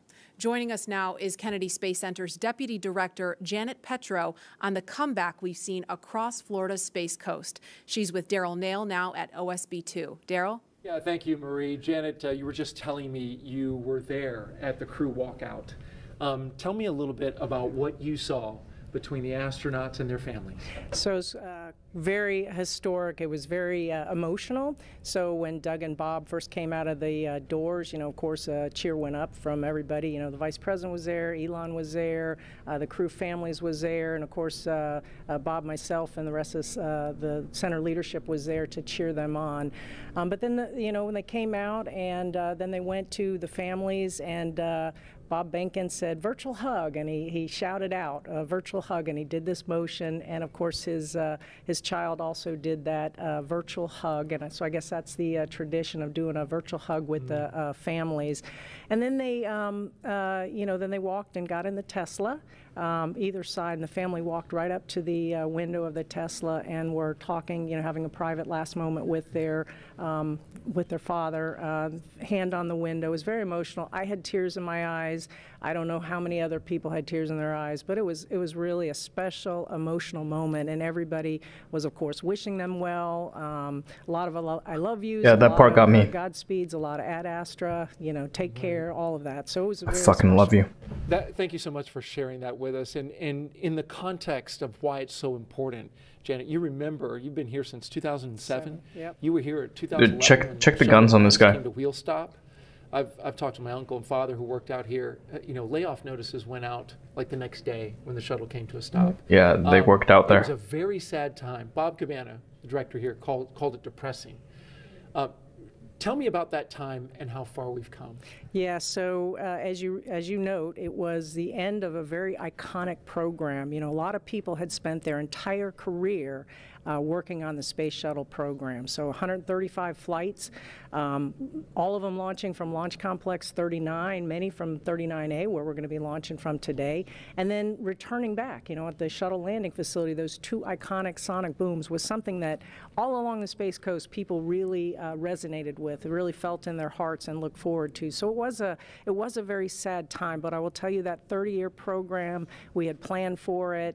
The workforce was incredible. There was a lot of people who, as I said, spent their entire career here, and they wanted to safely fly that shuttle out, and then they retired. There was also another large group of people that just wanted to put on their resume that they had been privileged to work on the space shuttle. So the workforce I was incredibly proud of, because they were resilient, they were dedicated, they were committed to safely flying out that shuttle. They didn't skip any steps, and regardless, as you said, that they knew they were getting their layoff notices. I think it landed on a Wednesday. They were getting their layoff notice on a Friday. They were in it till the end to make sure we safely flew it out. And of course, we had 14,000 workers out here then, which we have a lot fewer here today. And of course, our guest operations, you remember those last shuttle flights, everybody around the country wanted to be a part of that experience. And we at the center really leaned forward to maximize how many people we could get both on site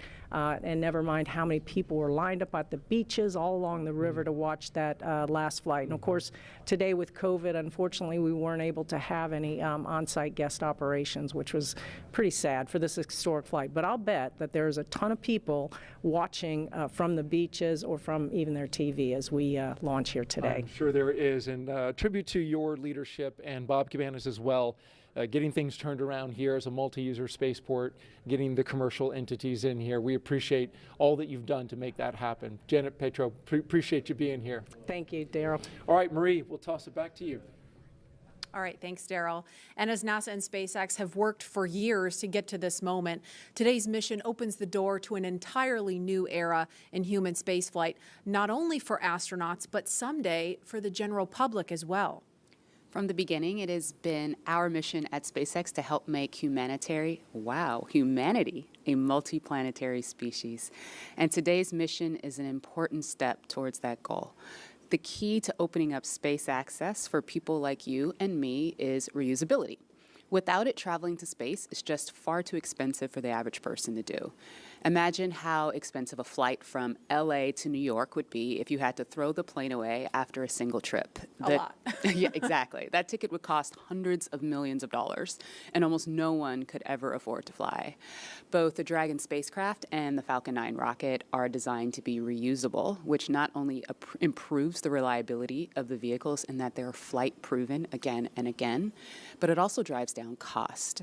This is essential to enabling not just a handful of people, but rather hundreds of thousands of people to get out there and to explore the moon, Mars, beyond. And I, for one, it is my dream to visit Jupiter's ocean moon, Europa. Leland, you're one of the lucky Earthlings that's had the opportunity to get off the planet and go explore. Where would you like to go next? You know, Lauren, I think I would like to go to Mars and, be there for, about a year each way and then a year on the Martian surface. But the one condition I would have to have, my pups would have to go with me because it's about exploring new places, but taking your family with you. We have these crewmates that are people that you get to know and love, over a course of training. But Hold on. It's about the dogs. And I think that's something that we're going to be seeing in the future, people living Family. on other planets. As a family. I think there are a lot of people who want to see your dogs with you in space. Well, we've seen them in an official portrait. I know that the dogs came in with you to take a picture in your spacesuit back in the day. Yeah, it is. Well, we kind of snuck them in. No dogs allowed at NASA. Well, they had their moment. They sure did. And knowing that the opportunity to fly to space as a private citizen or a private dog maybe one day is right around the corner, we have a new poll question on Twitter for you. So if you were given the opportunity, would you travel to space? Let us know, and we'll share the results a little bit later. All stations come All right. Well, there is not a lot of cargo. Chief Engineer technical poll for launch escape arming and propellant loop. All right. Now, while there's not a lot of cargo in today's mission, Dragon is carrying 2 special payloads, aside from Bob and Doug, of course. The first is a series of custom art pieces entitled Humankind by Los Angeles artist Tristan Eaton. These indestructible, double-sided paintings are made from gold, brass, and aluminum, and they celebrate how far humanity has come, as well as how far we still have to go. It includes a beautiful homage to the Saturn V rocket, as well as a nod to Bob and Doug's current ride to space. You can find more images and information about these pieces on SpaceX's social channels. Next, in the spirit of inspiring the next generation of explorers, we wanted to celebrate the class of 2020, from kindergarten all the way through graduate school. SpaceX and NASA invited students from around the world to submit their photo to fly on America's first human spaceflight in nearly a decade. Each graduate's photo was used to create a mosaic image of the planet Earth, which we printed and is being flown aboard Bob and Doug's flight on the Crew Dragon spacecraft. We received nearly 100,000 photos. So thank you and congratulations to all the world's graduates. I am so proud of what we're doing today. And I think about regular people flying in space on a SpaceX rocket one day. When I first went to space, I thought my primary task of installing the Columbus laboratory would be my aha moment, but it was when Peggy Whitson invited us over to the Russian segment to have a meal. She said, "You guys bring the rehydrated vegetables, we'll have the meat." And we're doing this, having this meal, and it's with African American, Asian American, French, German, Russian, the first female commander breaking bread at 17,500 miles an hour, going around the planet every 90 minutes. And when I Breaking think of a bread, perspective shift that I 17,500 got, miles looking per out the hour. window, flying over my hometown, flying over Leo's hometown in Paris, flying over Yuri's hometown in Russia, it brought us all together as a civilization. And I think that's what spaceflight does for us. The more people that have the opportunity to go to space will feel like it's an international family of people working together for the good of humanity and all humankind. Absolutely, and it's exactly what that piece of art was all about. Yeah. And following today's mission, we will be one step closer to a future where we can all have that experience. We can all have that orbital perspective and the ability to explore new worlds. In just over an hour from now, Bob and Doug will be the first people to launch on an American vehicle in almost a decade. For the team at SpaceX, it's really hard to put into words how honored we feel about the trust that Bob, Doug, and NASA have put into our team to carry out this critical mission. I worked on Crew Dragon for 2 years, and I can just imagine what all of my friends and colleagues are thinking right now as they sit in anticipation and excitement for what's to come. Absolutely. And speaking of those who have carried the hopes and dreams of science and exploration, we have a few shout outs to share with you from some big fans of NASA and SpaceX. Wow, we're making history again. The NASA program. I am there with you guys in spirit. Bob, Doug, good luck. I know you'll be fine. I'll be watching and got everything crossed, arms, legs. I'm tied in a knot. Can't wait for you to get back safely. This is the first time a U.S.-built rocket has taken people into space in 9 Bill, years. Bill. It's quite an accomplishment. So for us at the Planetary Society, more rockets means more exploration. More people in space means more exploration. More countries involved in the endeavor of spaceflight means more exploration. This is how we know the cosmos and our place within it. So congratulations, SpaceX. Here's wishing your team, and the crew especially, a safe journey and the joy of discovery. Let's go. And a big thanks to William Shatner and Bill Nye for those well wishes. And while we're keeping an eye on the pad, we want to bring in NASA astronaut Rex Walheim. If that name rings a bell, it's because he flew 3 space shuttle missions to the International Space Station, including the final one by Atlantis, STS-135. He was one of the last 4 people to ascend the tower at Pad 39A and head to space. And he currently is Deputy Director of Safety and Mission Assurance at Johnson Space Center in Houston. Rex Walheim, thanks for joining us. You and Leland actually flew together. Hey, Rex We did. Dog. Great flight. Really enjoyed flying with Leland. Hey, old dog. Rex, you flew on the final shuttle mission, we said STS-135 with Doug, in fact. What's it like seeing him in Crew Dragon right now? It's great. This is what we've been looking forward to. You know, after the end of the shuttle program, you know, it was a very important time where we wanted to transition to this commercialization of space flight to allow these commercial companies to take our astronauts to and from the space station. So in the 9 years we've had since we last landed on Atlantis, we've really worked hard for that. We've worked with our SpaceX partners and our Boeing partners, and here we are. Today's the day. We're taking that first step in this new era. What do you remember most about launch day for STS-135? I think it was just you felt the weight of it. The space shuttle was a storied program, 135 flights, and thousands of people had poured their lives into this program to launch probes to the planets, to launch the Hubble Space Telescope, and then, of course, to build the International Space Station. So you knew the incredible accomplishments of this program, and so you wanted to finish strong. And then when it finally became launch day, you'd finished the studying, you'd worked really hard, and now it was time to kind of soak it in. And I think that's what Bob and Doug are doing right now. They're sitting on the vehicle, talking to each other, listening to the sounds, and feeling the vibrations as it starts up. And it's going to be a great experience for them. Hi, Rex. What is your take on private astronauts going to space? I think it's great. I think the more we can do to commercialize space, to make access easier, the better we are. And I think that's part of this whole program. You get the cost down, then more people can afford it. And you get the cost down, you can do more things in space, more science, more research. And it is a transformative experience to fly in space, and I wish more people could see that. When you look out on the planet, like Leland was talking about earlier, with your crewmates from different countries all around the world, it gives you different perspective.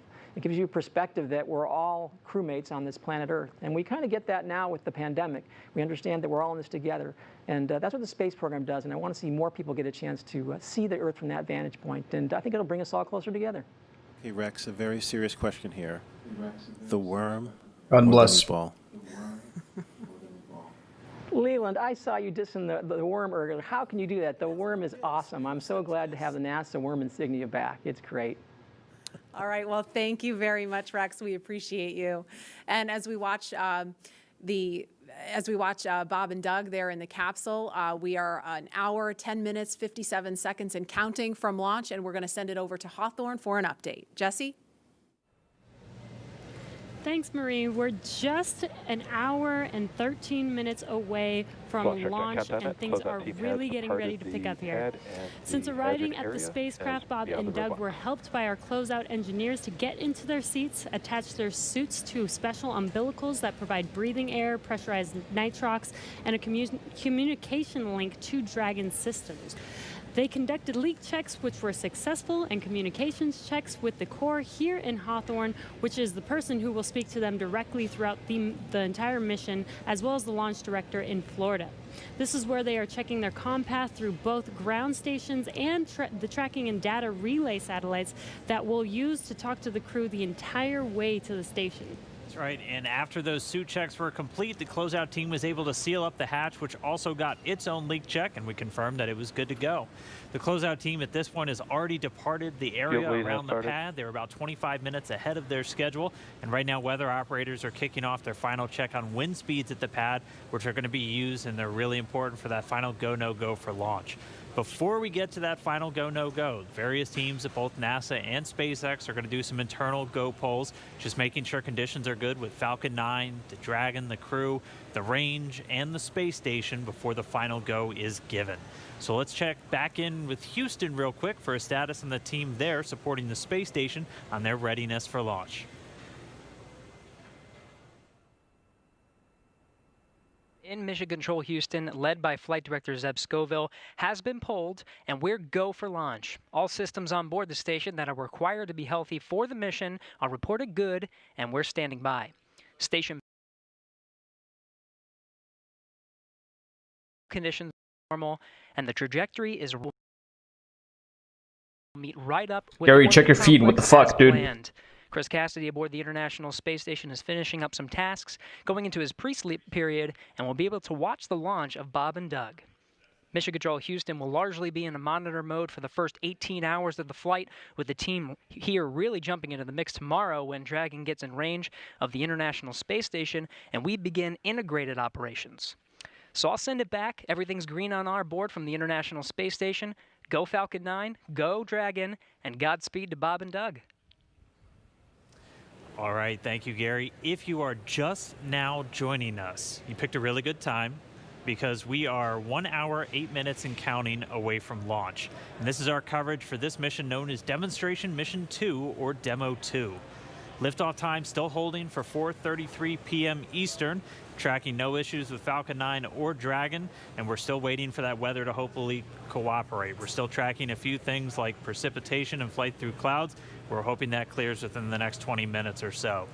Over the last 3 hours, our crew members, Doug Hurley and Bob Behnken, donned their SpaceX suits in the historic crew quarters suit-up room and made their way out to Launch Pad 39A.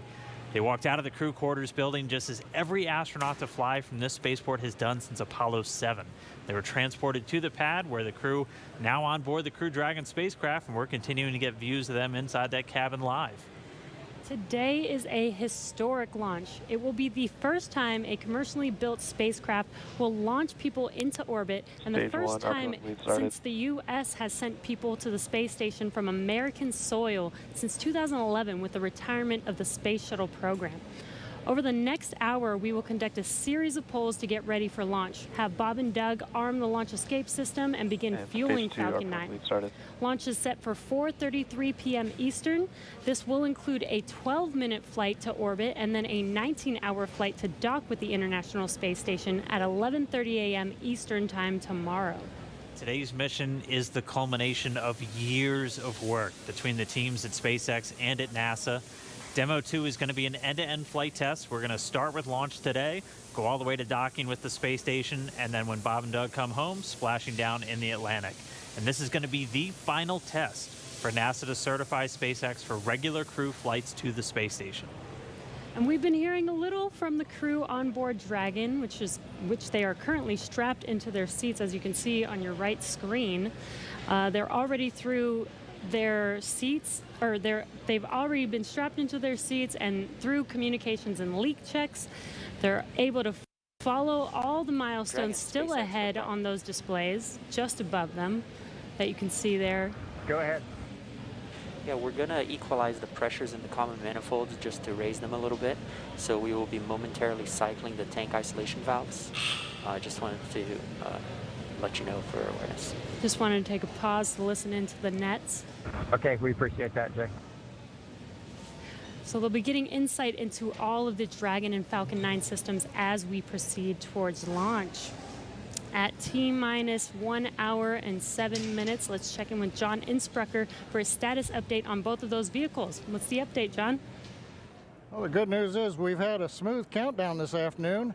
SpaceX team is working no technical issues on either the Falcon 9 or the Dragon spacecraft. For the Falcon 9, operators have they're actually still in work. They're going to complete in a few minutes propulsion checkouts that are being done on both the first and second stages. The team will be assessing their launch readiness with a final go, no-go poll. That'll come at T-minus 45 minutes, and that'll be followed by propellant loading starting at T-minus 35 minutes. Now, earlier today, Dragon operators performed a series of checkouts of Dragon's flight systems. The spacecraft is also currently go for launch. Our NASA crew, astronauts Doug Hurley and Bob Behnken, that you can see inside the Dragon capsule on the right-hand side of the display, they are currently going through the various screens, simple checks. Their hatch is closed, suit leak checks are complete, comm checks are good. The next major event for Dragon is going to be retract of the crew access arm that you can see on the left monitor up alongside the Dragon capsule. That's going to happen somewhere between 45 and 42 minutes before liftoff. Now, the big one right now is the range. The range is currently red for launch from historic pad 39A. Now, the air and the sea space is clear, and the worldwide network of ground stations, as well as the tracking and data relay satellites, they are ready to support Dragon as it heads into orbit. But the range is red for the weather. We recently did clear, we went green for lightning, but we are still violating several constraints. Rain, cumulus crowds, field mills, which is essentially you can tell that the atmosphere is energized around the launch site. We are expecting that we'll possibly clear that. We're going to hear a weather briefing at 1 hour with the expectation that those conditions may clear shortly afterwards and allow us to move into propellant loading. Also, we've been releasing balloons. What we're seeing at the upper altitudes is conditions look good for Falcon 9 with Dragon. No concerns have been expressed by the GNC guidance team right now. Now, as a reminder, today we have an instantaneous launch window at 4:33:35 Eastern Daylight Saving Time, or just past 33 minutes after the upcoming hour. So we get one chance at it today. But currently, T-minus 1 hour and 3 minutes, just passing that. Falcon 9, Dragon are go. The range is ready to support, but now we're waiting on the weather as we've been expecting all afternoon. Thanks, John. We've got an extensive history now of flying Falcon 9 from the Florida coast, and just last year completed a test run of the mission that we're less than an hour from beginning here today. Yeah, the purpose of that mission was to demonstrate Dragon's capability to safely and reliably fly to and from the International Space Station. The success of Demo 1 was a really exciting moment, and it paved the way for today's mission, where we are just moments away, hopefully if we get that weather, from flying U.S. astronauts from U.S. soil for the first time since 2011. Dragon and Falcon 9 together have years of operational experience, or what we refer to as flight heritage. As I mentioned earlier, SpaceX has successfully completed 21 flights of Dragon to and from orbit since 2010, including 20 trips to the International Space Station. Not only have we conducted thousands of hours of testing, we've also enhanced and added a number of safety features to Dragon. Much of what was learned with the Cargo Dragon was leveraged in the design of this vehicle. Valve cycling is complete, expected behavior, and wanted to hear if you were able to hear those. We actually did, Jay. We were just making a comment about that and heard some clicking, and Bob watched it on the systems display, so absolutely. Copy all. And that again right there, that's the crew talking to the core here in Hawthorne, California, who's going to be talking to them throughout their ascent uphill today. So they were just doing a quick checkout. Bob and Doug confirmed they were able to hear it. Sounds like everything's still good, so still no issues with Falcon or Dragon. Back to what we were talking through as we're describing these systems. A lot of what SpaceX did with Cargo Dragon has been leveraged into this Crew Dragon. The vehicle is designed to be fully autonomous, which means it can basically fly itself. But it also features a full manual override capability if the crew needs to take control in case of emergency. Many of the other enhancements help towards SpaceX's goal of reusability and less refurbishment time between missions. So let's take a closer look at some of these advancements. Standing at almost 27 feet tall from bottom of the trunk to top of the nose cone, Crew Dragon's composed of two main elements. We have the capsule up top, which is designed to hold the crew and any pressurized cargo, and then an unpressurized section known as the trunk on the bottom. And the nose cone at the top of the capsule protects the docking system as well as the guidance navigation control system, or what we call GNC. The nose cone opens for docking and remains attached to the Crew Dragon spacecraft, unlike the previous version of Dragon, and that helps towards our reusability Dragon efforts. SpaceX, we are at T-minus 1 hour. You are go for section 6. When ready, report go for launch. SpaceX Dragon will put section 6 in work. So the crew just has a couple checks, Copy. and when they are ready for launch, we're going to hear them report to the core that they are go for launch. Continuing to walk you through the Dragon spacecraft, opposite of that nose cone is the trunk. We can see it on the left-hand screen there, where it's kind of split right down the middle with the left side black and the right side white. The trunk provides an attachment point to Falcon 9, the Dragon capsule, and can carry any cargo uphill. On the outside, one half of the trunk contains a radiator that rejects heat from the active thermal control system into space using SpaceX's new Pica tiling technology. The other half contains solar cells that are used to charge the spacecraft's batteries during flight. SpaceX Dragon, Bob and I are go for launch. And you heard that call out right Copy, there. go for launch. Next up will be the go, no go pull at T-minus 45. Bob and Doug are go for launch, and next copy. up, We're holding in step 6.5. you're hearing it live from the nets. This is amazing, very exciting. The spacecraft is designed to accommodate up to 7 crew members with modular seats that can be removed and replaced by additional cargo. The seats are made of carbon fiber and will be custom sized for any crew members flying on board. That control panel that's centered between the pilot and commander seats consists of 3 touchscreen displays, and that just again allows the crew to operate the vehicle and fly it manually, but also look at all of their procedures, relative position over the Earth, the space station, any alarms, alerts, anything that they could possibly want to do on Dragon is through those touchscreens. And lastly, our Super Draco launch escape system is a key safety feature of Crew Dragon, giving the crew the ability to safely escape from the time of launch all the way to orbit. And that launch escape system was put into work a little bit earlier this year, again on that in-flight abort test. As we look to the future beyond this test flight, the first operational SpaceX crewed mission for NASA will be a little bit later this year after Bob and Doug come home.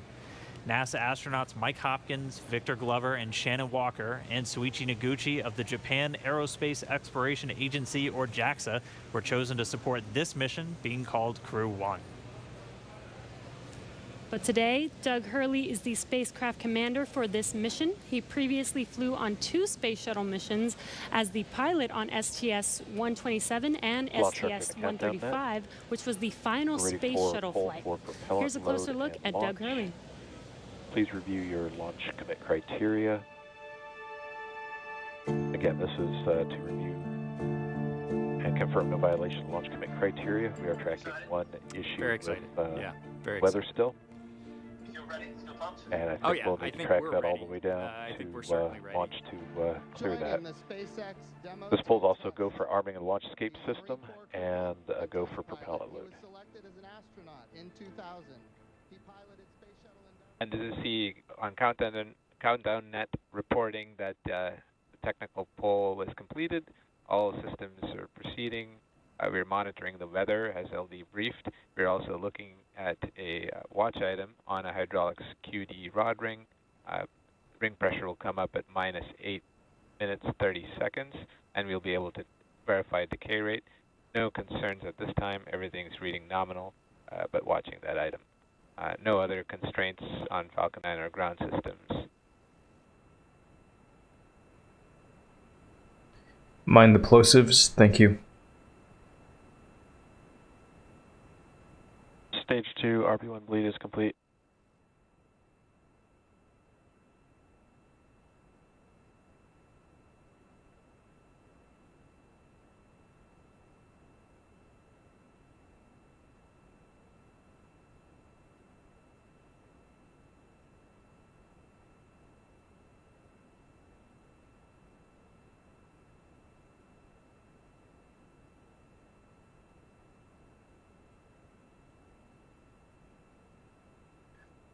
This is crazy awkward.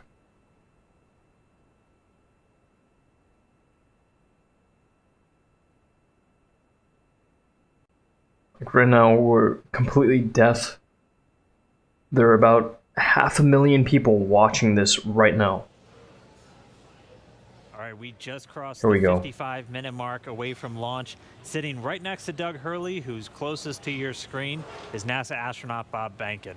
He is the Joint Operations Commander for Demo 2, and Behnken previously flew on 2 space shuttle missions, STS-123 and STS-130, and also served a tour as Chief of the Astronaut Office. So here's a little bit more about the man who said testing out a brand new spacecraft is an astronaut's dream. Let's go. When you go through the launch day preparations, there's a lot of moments that kind of stand out to you. One is the kind of the celebratory piece of it, which is that you're walking out of the suit up room and getting in the vehicle that's going to take you to the launch pad. When you close the hatch, you know, that's really when Doug and I are in the vehicle, and it's our vehicle, and you know, we're really in control of the mission at that point. Test pilots, their task proved that man could fly into orbit around the Earth and return live and well to talk about it. There's always a balance of managing risk as you go forward to execute a test point and figuring out a way to, you know, collect the data. We hear a sound. Okay, is that sound an expected sound? Or we see a light, is that light an expected light? What's the source of it? Does it sync up with something else that's going on or not? So trying to dissect all of that in real time in your head is, you know, a lot of things happen like that on launching of a vehicle. From St. Anne, Missouri, he is an Air Force colonel and flight test engineer. He flew aboard Space Shuttle Endeavour twice. Introducing NASA astronaut Bob Behnken.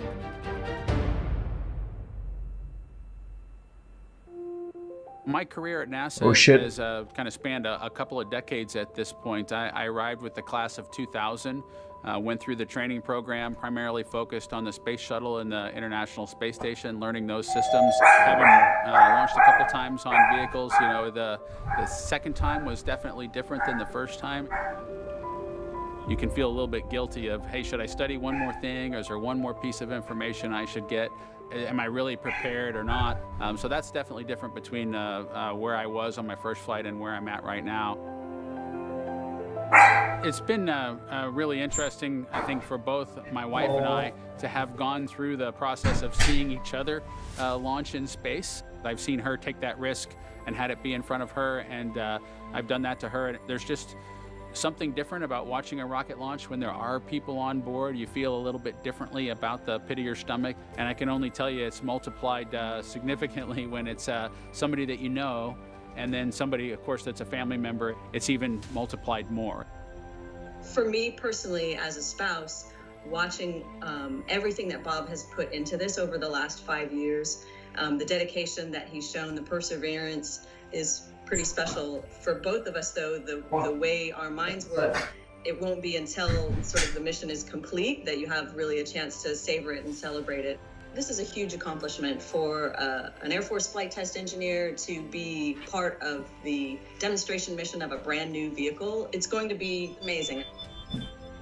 Without a partner that has that same appreciation, you I want think nice? It can be challenging for some folks. There's a lot. If you want nice, go ahead and invite me. That takes away from family that that my spouse appreciates, and I love her for that. Really, I don't even know what they're talking about, but if you want real, my answer is going to be different. Tested and evaluated so that we can move on to more operational missions at the International Space Station.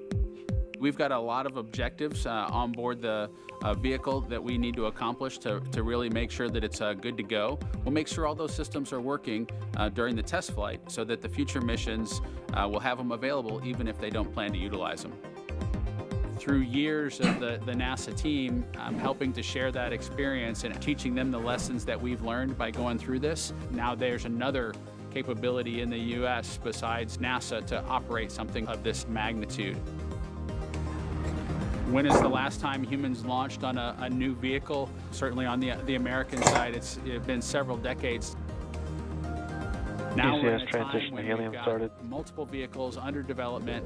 It's a great time from a space exploration time frame just to see all that happening, and it's because of this nurturing of the environment, being able to pull in a wider group of people who can contribute towards human spaceflight. It's a super cool time.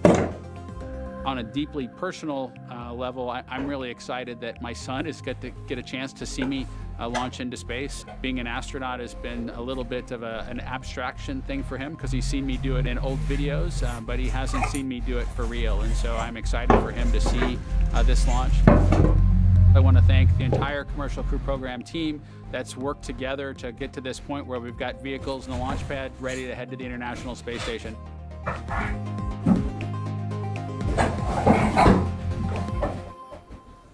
We're just over 49 and a half minutes away from launch of the Falcon 9 carrying Dragon to the space station.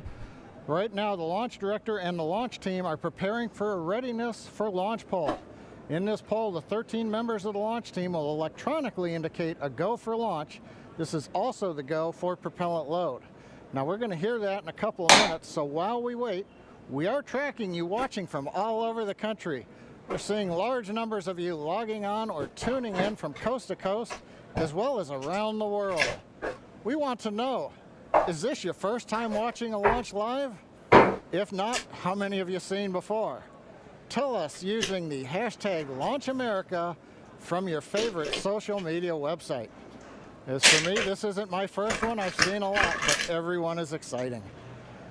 Now, coming up, we're going to go into a readiness poll, as I mentioned.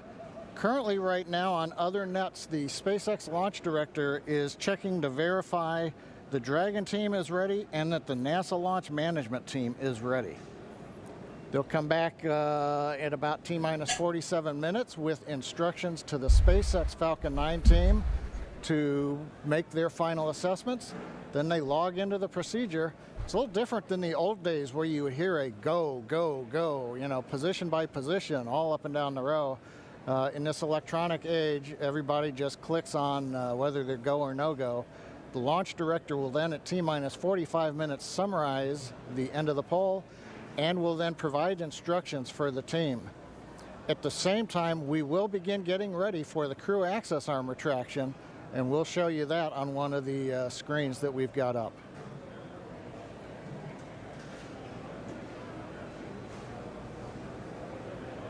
Now, currently, we are continuing to monitor the weather. The weather is still red. It is improving. We're looking at one cell between the radar and the pad.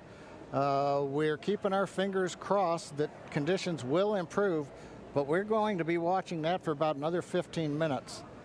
So it looks like we're going to be good to begin propellant load once we hear the pulls, but we still have to get the get the range green so that we can actually do the launch in just 47 minutes from now. Let's listen to the countdown net for a moment.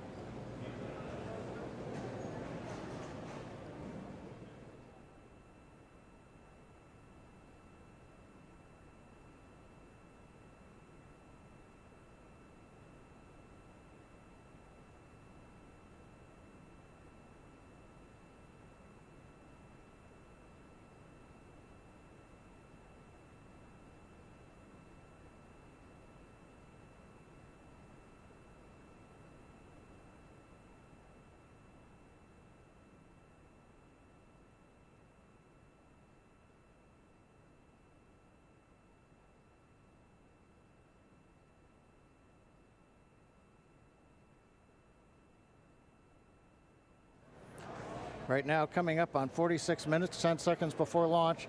Didn't hear any significant chatter coming over countdown 1. Yes, launch director in the countdown net. Pull is complete, and we have a go to proceed with propellant load.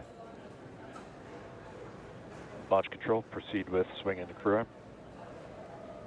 Arming crew arm movement for T-minus 45 minutes. Thank you, launch control. A reminder in control room on hold and launch escape protocol. For non-urgent no-go conditions, brief CE or LD, and it will approve aborting the launch auto sequence and proceed to launch abort. For urgent issues affecting the safety of the operation, operator shall call hold on the countdown net. Launch control will abort the launch auto sequence immediately and proceed into the launch abort auto sequence. Operator shall also advise the launch director whether structural breakup or fire is imminent or occurring per Dragon manual escape flight rules. Remainder on fire alarm instructions. Here in Fire Room 4, in the event of a fire alarm, key operators, previously briefed, will remain at their post while the alarm is evaluated. In the event that personal safety is threatened, we will evacuate to the south-facing emergency exit, which leads directly outside. One final reminder, we'll be arming the launch escape system momentarily. Need all personnel, please stay in your seats from now through orbit insertion and Dragon separation from the second stage. Stay seated, ladies and gentlemen. And you've heard Mike Taylor, the SpaceX launch director, give instructions to the team. We've also just heard the call. The crew access arm retraction is underway. Great view from the camera inside the White Room as we see the arm moving away from the Dragon capsule, one of the major events necessary to get down to T0. The next one coming up will be arming of the escape system on the Dragon capsule. Now, right now, the next plan for Falcon 9, T-minus 35 minutes, we will begin loading propellant onto the first and second stages. Now, currently, Falcon 9's looking good, Dragon's looking good. The range continues to be go for launch in terms of the clearance around the launch pad, both the air and the sea space. Looking at the flight corridor, the ground stations, the NASA tracking and data relay satellites are ready to support. And we just continue to monitor the weather. Our team is getting constant updates. We're monitoring weather data sensors around the launch site, looking to make sure that we can get everything into the green position. The one that we're mostly looking at right now is how much rain we're going to get between now and liftoff, whether it's just going to be mild precipitation that's within the rules for loading propellant. That's what the expectation is, but we're going to continue to watch that. So fingers crossed, but right now coming up at T-minus 43 minutes, 18 seconds and counting, everything but the weather's go, and the weather is trending in the right direction. So we've got our fingers crossed here.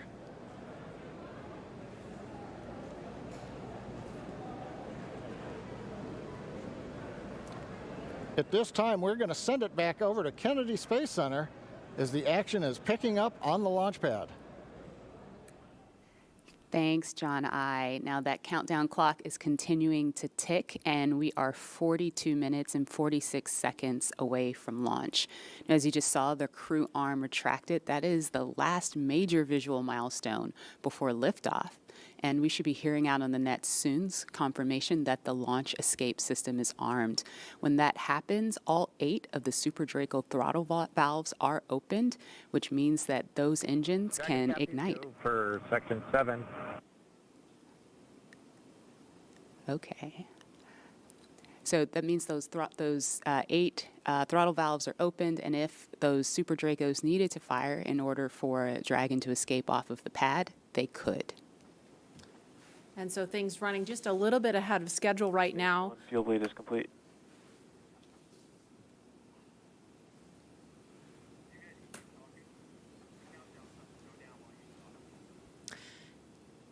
Now, we just saw the crew access arm retract just a minute ago.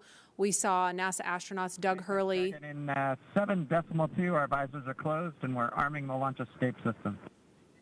So we just heard the astronauts confirm that they are about to arm the launch escape system. That happens just before fueling begins, which we expect to happen in just a couple of minutes. We saw Bob and Doug suit up a little over 3 hours ago. Then we watched them drive out to Launch Complex 39A. They were assisted by the SpaceX ground team with Crew Dragon ingress. That happened a little before 2 o'clock this afternoon. And then we saw the spacecraft hatch close. And again, just a minute ago, we saw the crew access arm retract. We just heard that the crew armed the launch escape system. And in just a few minutes, we are going to hear the call that they have started propellant loading.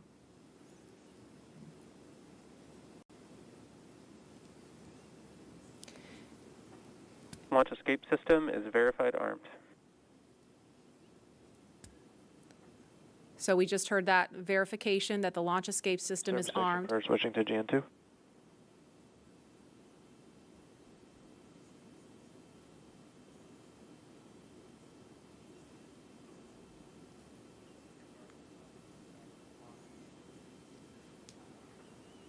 And we are going to send it over to Hawthorne to take us through prop loading. Jesse?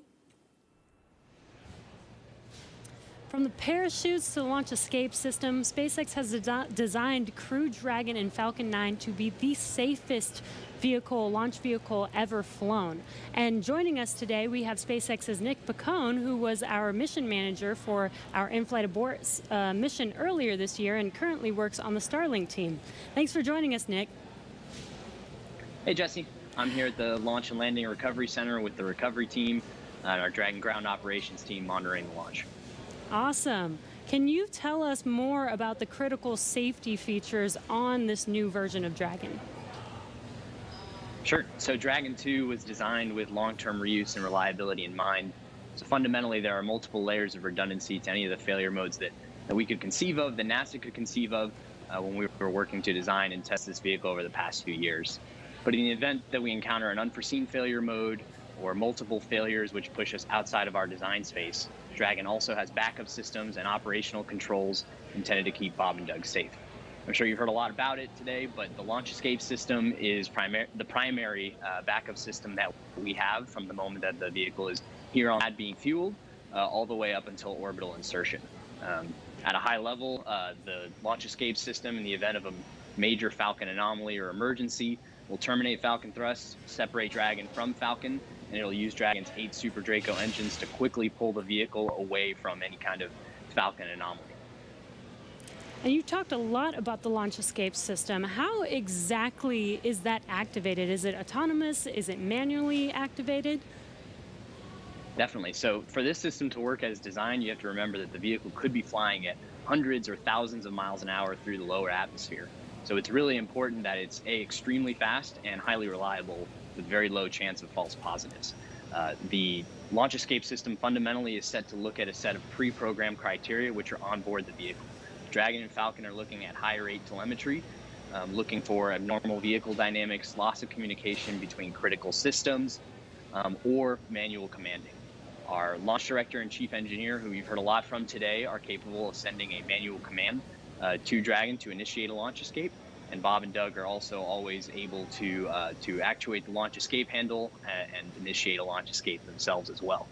Now that the system is armed, all of this is currently active on the vehicle. Wow, it sounds like there's a lot that goes into it. And we did have an in-flight abort test earlier this year to test this out. Can you tell us what we learned from that test? Definitely. It was possibly the most flight-like test of an orbital class booster in history. It was a fully flight-like test using a full Falcon 9 rocket, which we had to knowingly destroy in order to get this fully integrated system. For folks who didn't get a chance to see it, the vehicle followed a normal crew launch trajectory. About a minute and a half into flight, we had Dragon autonomously trigger the launch escape system based on a reconfiguration of those triggers I was just talking about. For propellant and load. thankfully we had some comm. We continued through flight, had a successful parachute deployment and splashdown, and we did see Falcon rather spectacularly blow up about 10 seconds after separation. It's important to recognize that all of that happens from command to actual separation of the vehicle in under half a second. Wow, yeah, that sounds amazing. Thank you so much, Nick, for joining us and talking through those details with us. Enjoy the launch today. So we're going to send it back to KSC with Lauren. Thank you, Jesse. We are about a minute and a half away from propellant load. At T-minus 35 minutes, we should hear the call out on the nets that propellant load has started. So that's about a minute and 13 seconds away.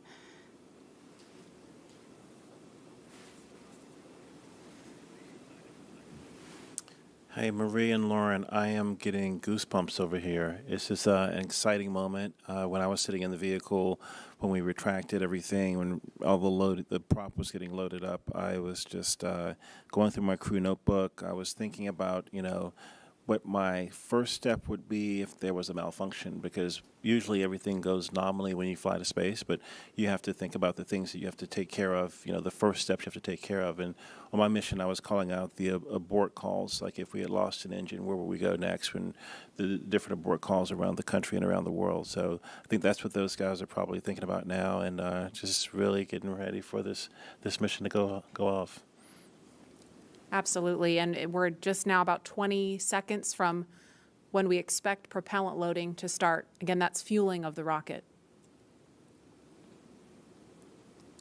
All right, we're getting close. We should hear that call out any second now on the nets. So let's listen in. Propellant load has started. Fantastic. So prop load has started. We've started loading liquid oxygen on stage 1 and stage 2. And yeah, liquid oxygen and RP1, which is our rocket grade kerosene. So now that we are 34 minutes and 42 seconds away from the first launch of astronauts into orbit from American soil since 2011, we know that the launch escape system is armed, which happened just before fueling. Dragon prop load happened weeks ago, actually just a few miles down the road at what we call Dragon Land. And those propellants, which are MMH, or monomethyl hydrogen, that's our fuel, and NTO, or nitrogen tetroxide, that's our oxidizer, those not only feed the Draco engines that propel Dragon on orbit, but they also supply those 8 Super Draco engines of the launch escape system. So I have one right here, a little model. Oh, it doesn't come off the stand. Don't break it, Lauren. All right, I know, it's very nice. So as you can see, Dragon is actually broken up into 4 quads, and each quad has 2 of the Super Draco engines for a total of 8 of them. And as I mentioned, they are biprop engines. They have MMH, and NTO is their oxidizer. Now, most abort systems from past space vehicles, I believe like Soyuz, Mercury, Apollo, they all had a pointy escape tower on top where there was essentially like a mini rocket engine or a series of rocket engines on top. And if they weren't used, that escape tower would have to jettison itself from the vehicle. If it was used, it would be used to lift the vehicle off of the rocket. Well, Dragon is a little bit different in that its escape system is actually integrated into the vehicle, and that's great for a couple of reasons. One less thing you have to jettison on a nominal flight. Right. And so they're pretty dormant, just those throttle valves open unless they're used, and hopefully they never have to be. And yeah, I mean, the other thing that offers you is the ability to escape from the pad all the way to orbit. Right. Because if you jettisoned your escape system prior to that, you couldn't. Mm-hmm. So yeah. that's Little Dragon there. Again, All right. new era, much safer design. Yeah, absolutely. Thanks for walking us through that, Lauren. Again, the launch escape system is armed. That protects Bob and Doug so that if something were to go wrong, they can shoot off of the pad away from the rocket and parachute to safety in the ocean. That is such a crucial safety capability. And so now we want to go over to Hawthorne for an operational update with John. Thanks, Marie. We are counting down those final minutes. Everything is still looking good on the Falcon 9 and the Dragon vehicles for an on-time launch, but weather is trending the wrong way right now. We're keeping our ears open in case we hear that the weather is going to be no-go for the rest of the count. Right now, we are counting down at T-minus 32 minutes. Stage 1 locks and Falcon 9 RP1 did flow rates begin are nominal. propellant load at T-minus 35 minutes, right on time. The propellants we use on Falcon 9 are a fuel, which is rocket-grade kerosene, also called RP1, refined petroleum. We use an oxidizer, and that's the super chilled liquid oxygen, or LOX as we call it. Those two propellants come together, but they don't light, so we need an ignition source to complete the fire triangle. For this, Falcon 9 uses a fluid called T-tub. You might see that just before first stage ignition, or maybe later in the second stage ignition. You get a green colored flame as the T-tub comes out into the oxygen, and that ignites the main engines right before the rocket takes off or the second stage engine lights. Now currently in the fueling, RP1 fuel is about 10% full on the first stage. That's the bottom 2/3 of the stack of the vehicle you can see on the left. The first stage is that long white cylinder at the bottom plus that black cylinder called the inner stage. That's the entire first stage that we're loading with LOX and RP1 kerosene. That's the part that comes back to Earth. The second stage just above it, the white cylinder, and then above that will be the Dragon trunk and the capsule. Now currently the second stage is also loading fuel with RP1. That's about 8% full right now. We are loading liquid oxygen on the first stage. The second stage liquid oxygen load will begin at T-minus 16.5 minutes if the weather cooperates. So LOX loading will then continue on both the first and second stage until the last few minutes of the countdown. Helium loading is also underway into pressure vessels on the second stage. We use that to pressurize the tanks in flight as the propellant is being pulled out by the Merlin turbopumps. Dragon on board the spacecraft. You can see the astronauts are monitoring systems while propellant is loaded into the Falcon 9. Now when we Stage flew 1 cryo-helium load the has first started. demo flight last year and then the in-flight escape test earlier this year, the sounds inside the Dragon capsule were recorded. So as part of the training, the sounds of the propellant loading were played back to acclimate the crew to what they're experiencing now. I'm listening to some discussion on one of the back nets, trying to track where we are with the weather criteria. We're just passing another weather gate right now, trying to see whether or not the conditions are go. In certain situations, when the weather is no go, you have to wait 30 minutes, and we are now inside of 30 minutes.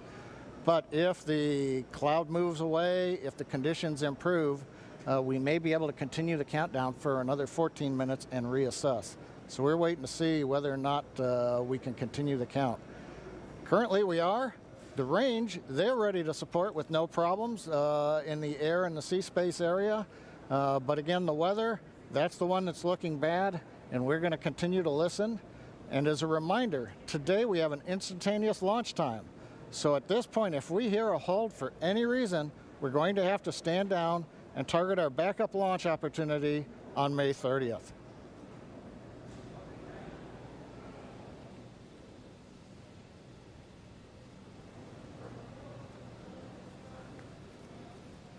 For Demo 2, Bob and Doug's flight to station will take about 19 hours, and their journey is fairly similar to the trip our cargo Dragon makes back and forth to the International Space Station, with two noticeable differences: docking and splashdown. As we await T-minus 0 in just a little over 28 minutes from now, ground operations teams just doing those final series of system checks, making sure both Dragon and Falcon 9 are ready for liftoff, and really keeping an eye on that weather. You're just continuing to get live views of the teams. You've got Falcon 9 and Dragon on your left, and then Bob and Doug on the right as they prepare at the Cape for liftoff. Once we hit T0 and a successful launch occurs, we will watch Falcon 9 and Dragon make their ascent until Falcon 9 and first and second stages separate and send Dragon on its way to the space station.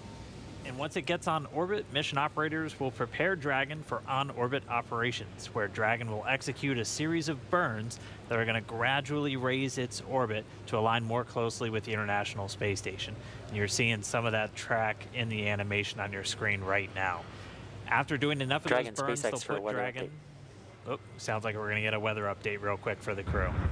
Go ahead, Spacer. Yeah, we're currently just evaluating one constraint, a constraint on the field mill rule, which looks at lightning energy dissipation. We expect to have an update at about T-minus 20, and more information there on whether we would be able to continue into the prop load or scrub at that time.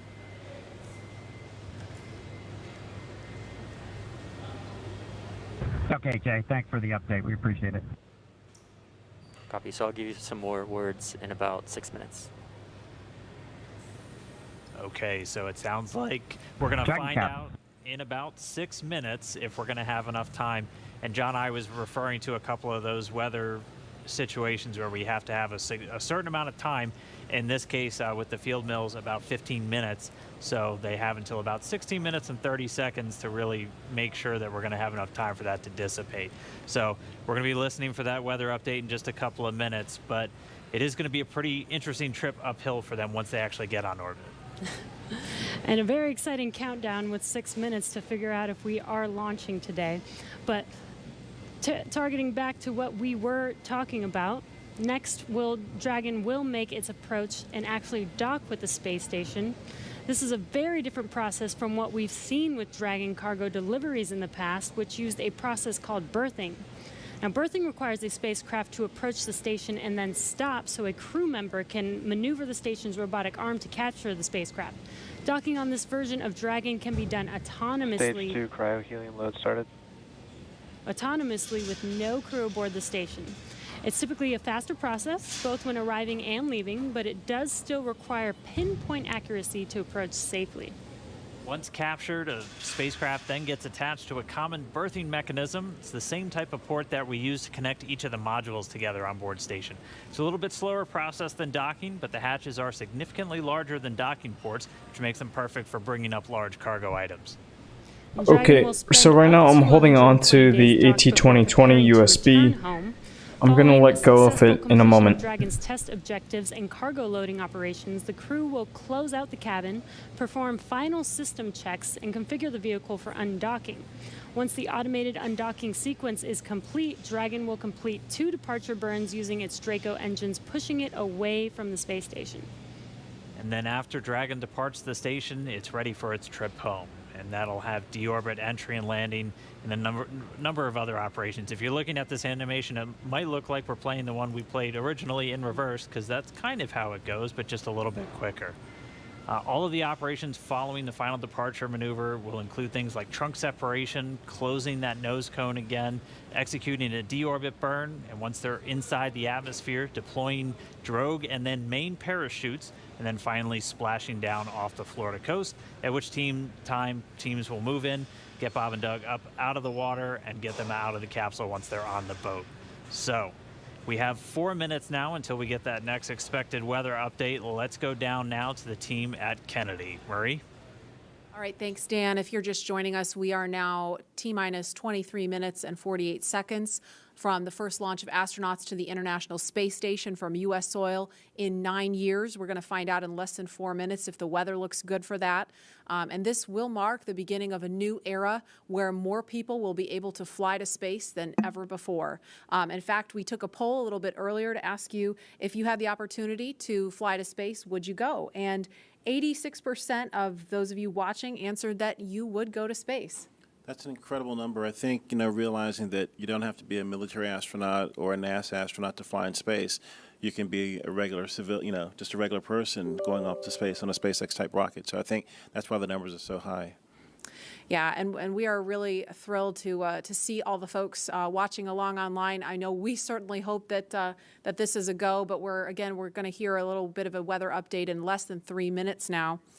And Leland, you know, I know they're waiting for a weather update, and they've come, you know, almost all the way down the count. What do you think Bob and Doug are thinking about right now? You know, we on SES 129, we were having some weather problems, and I think we were getting close to the countdown.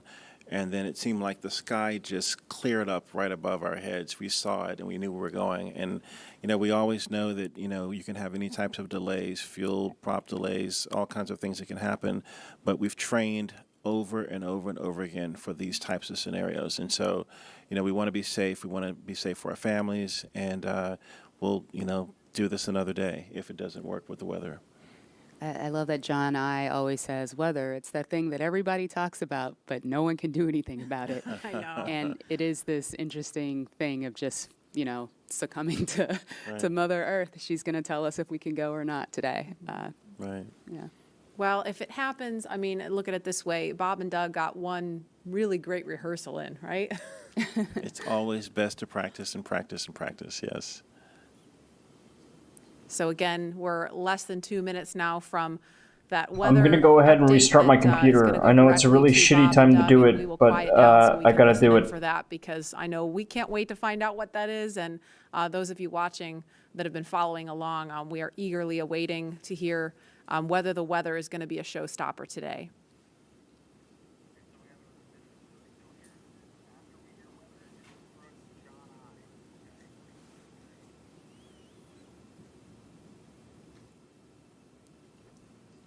These clouds can seem really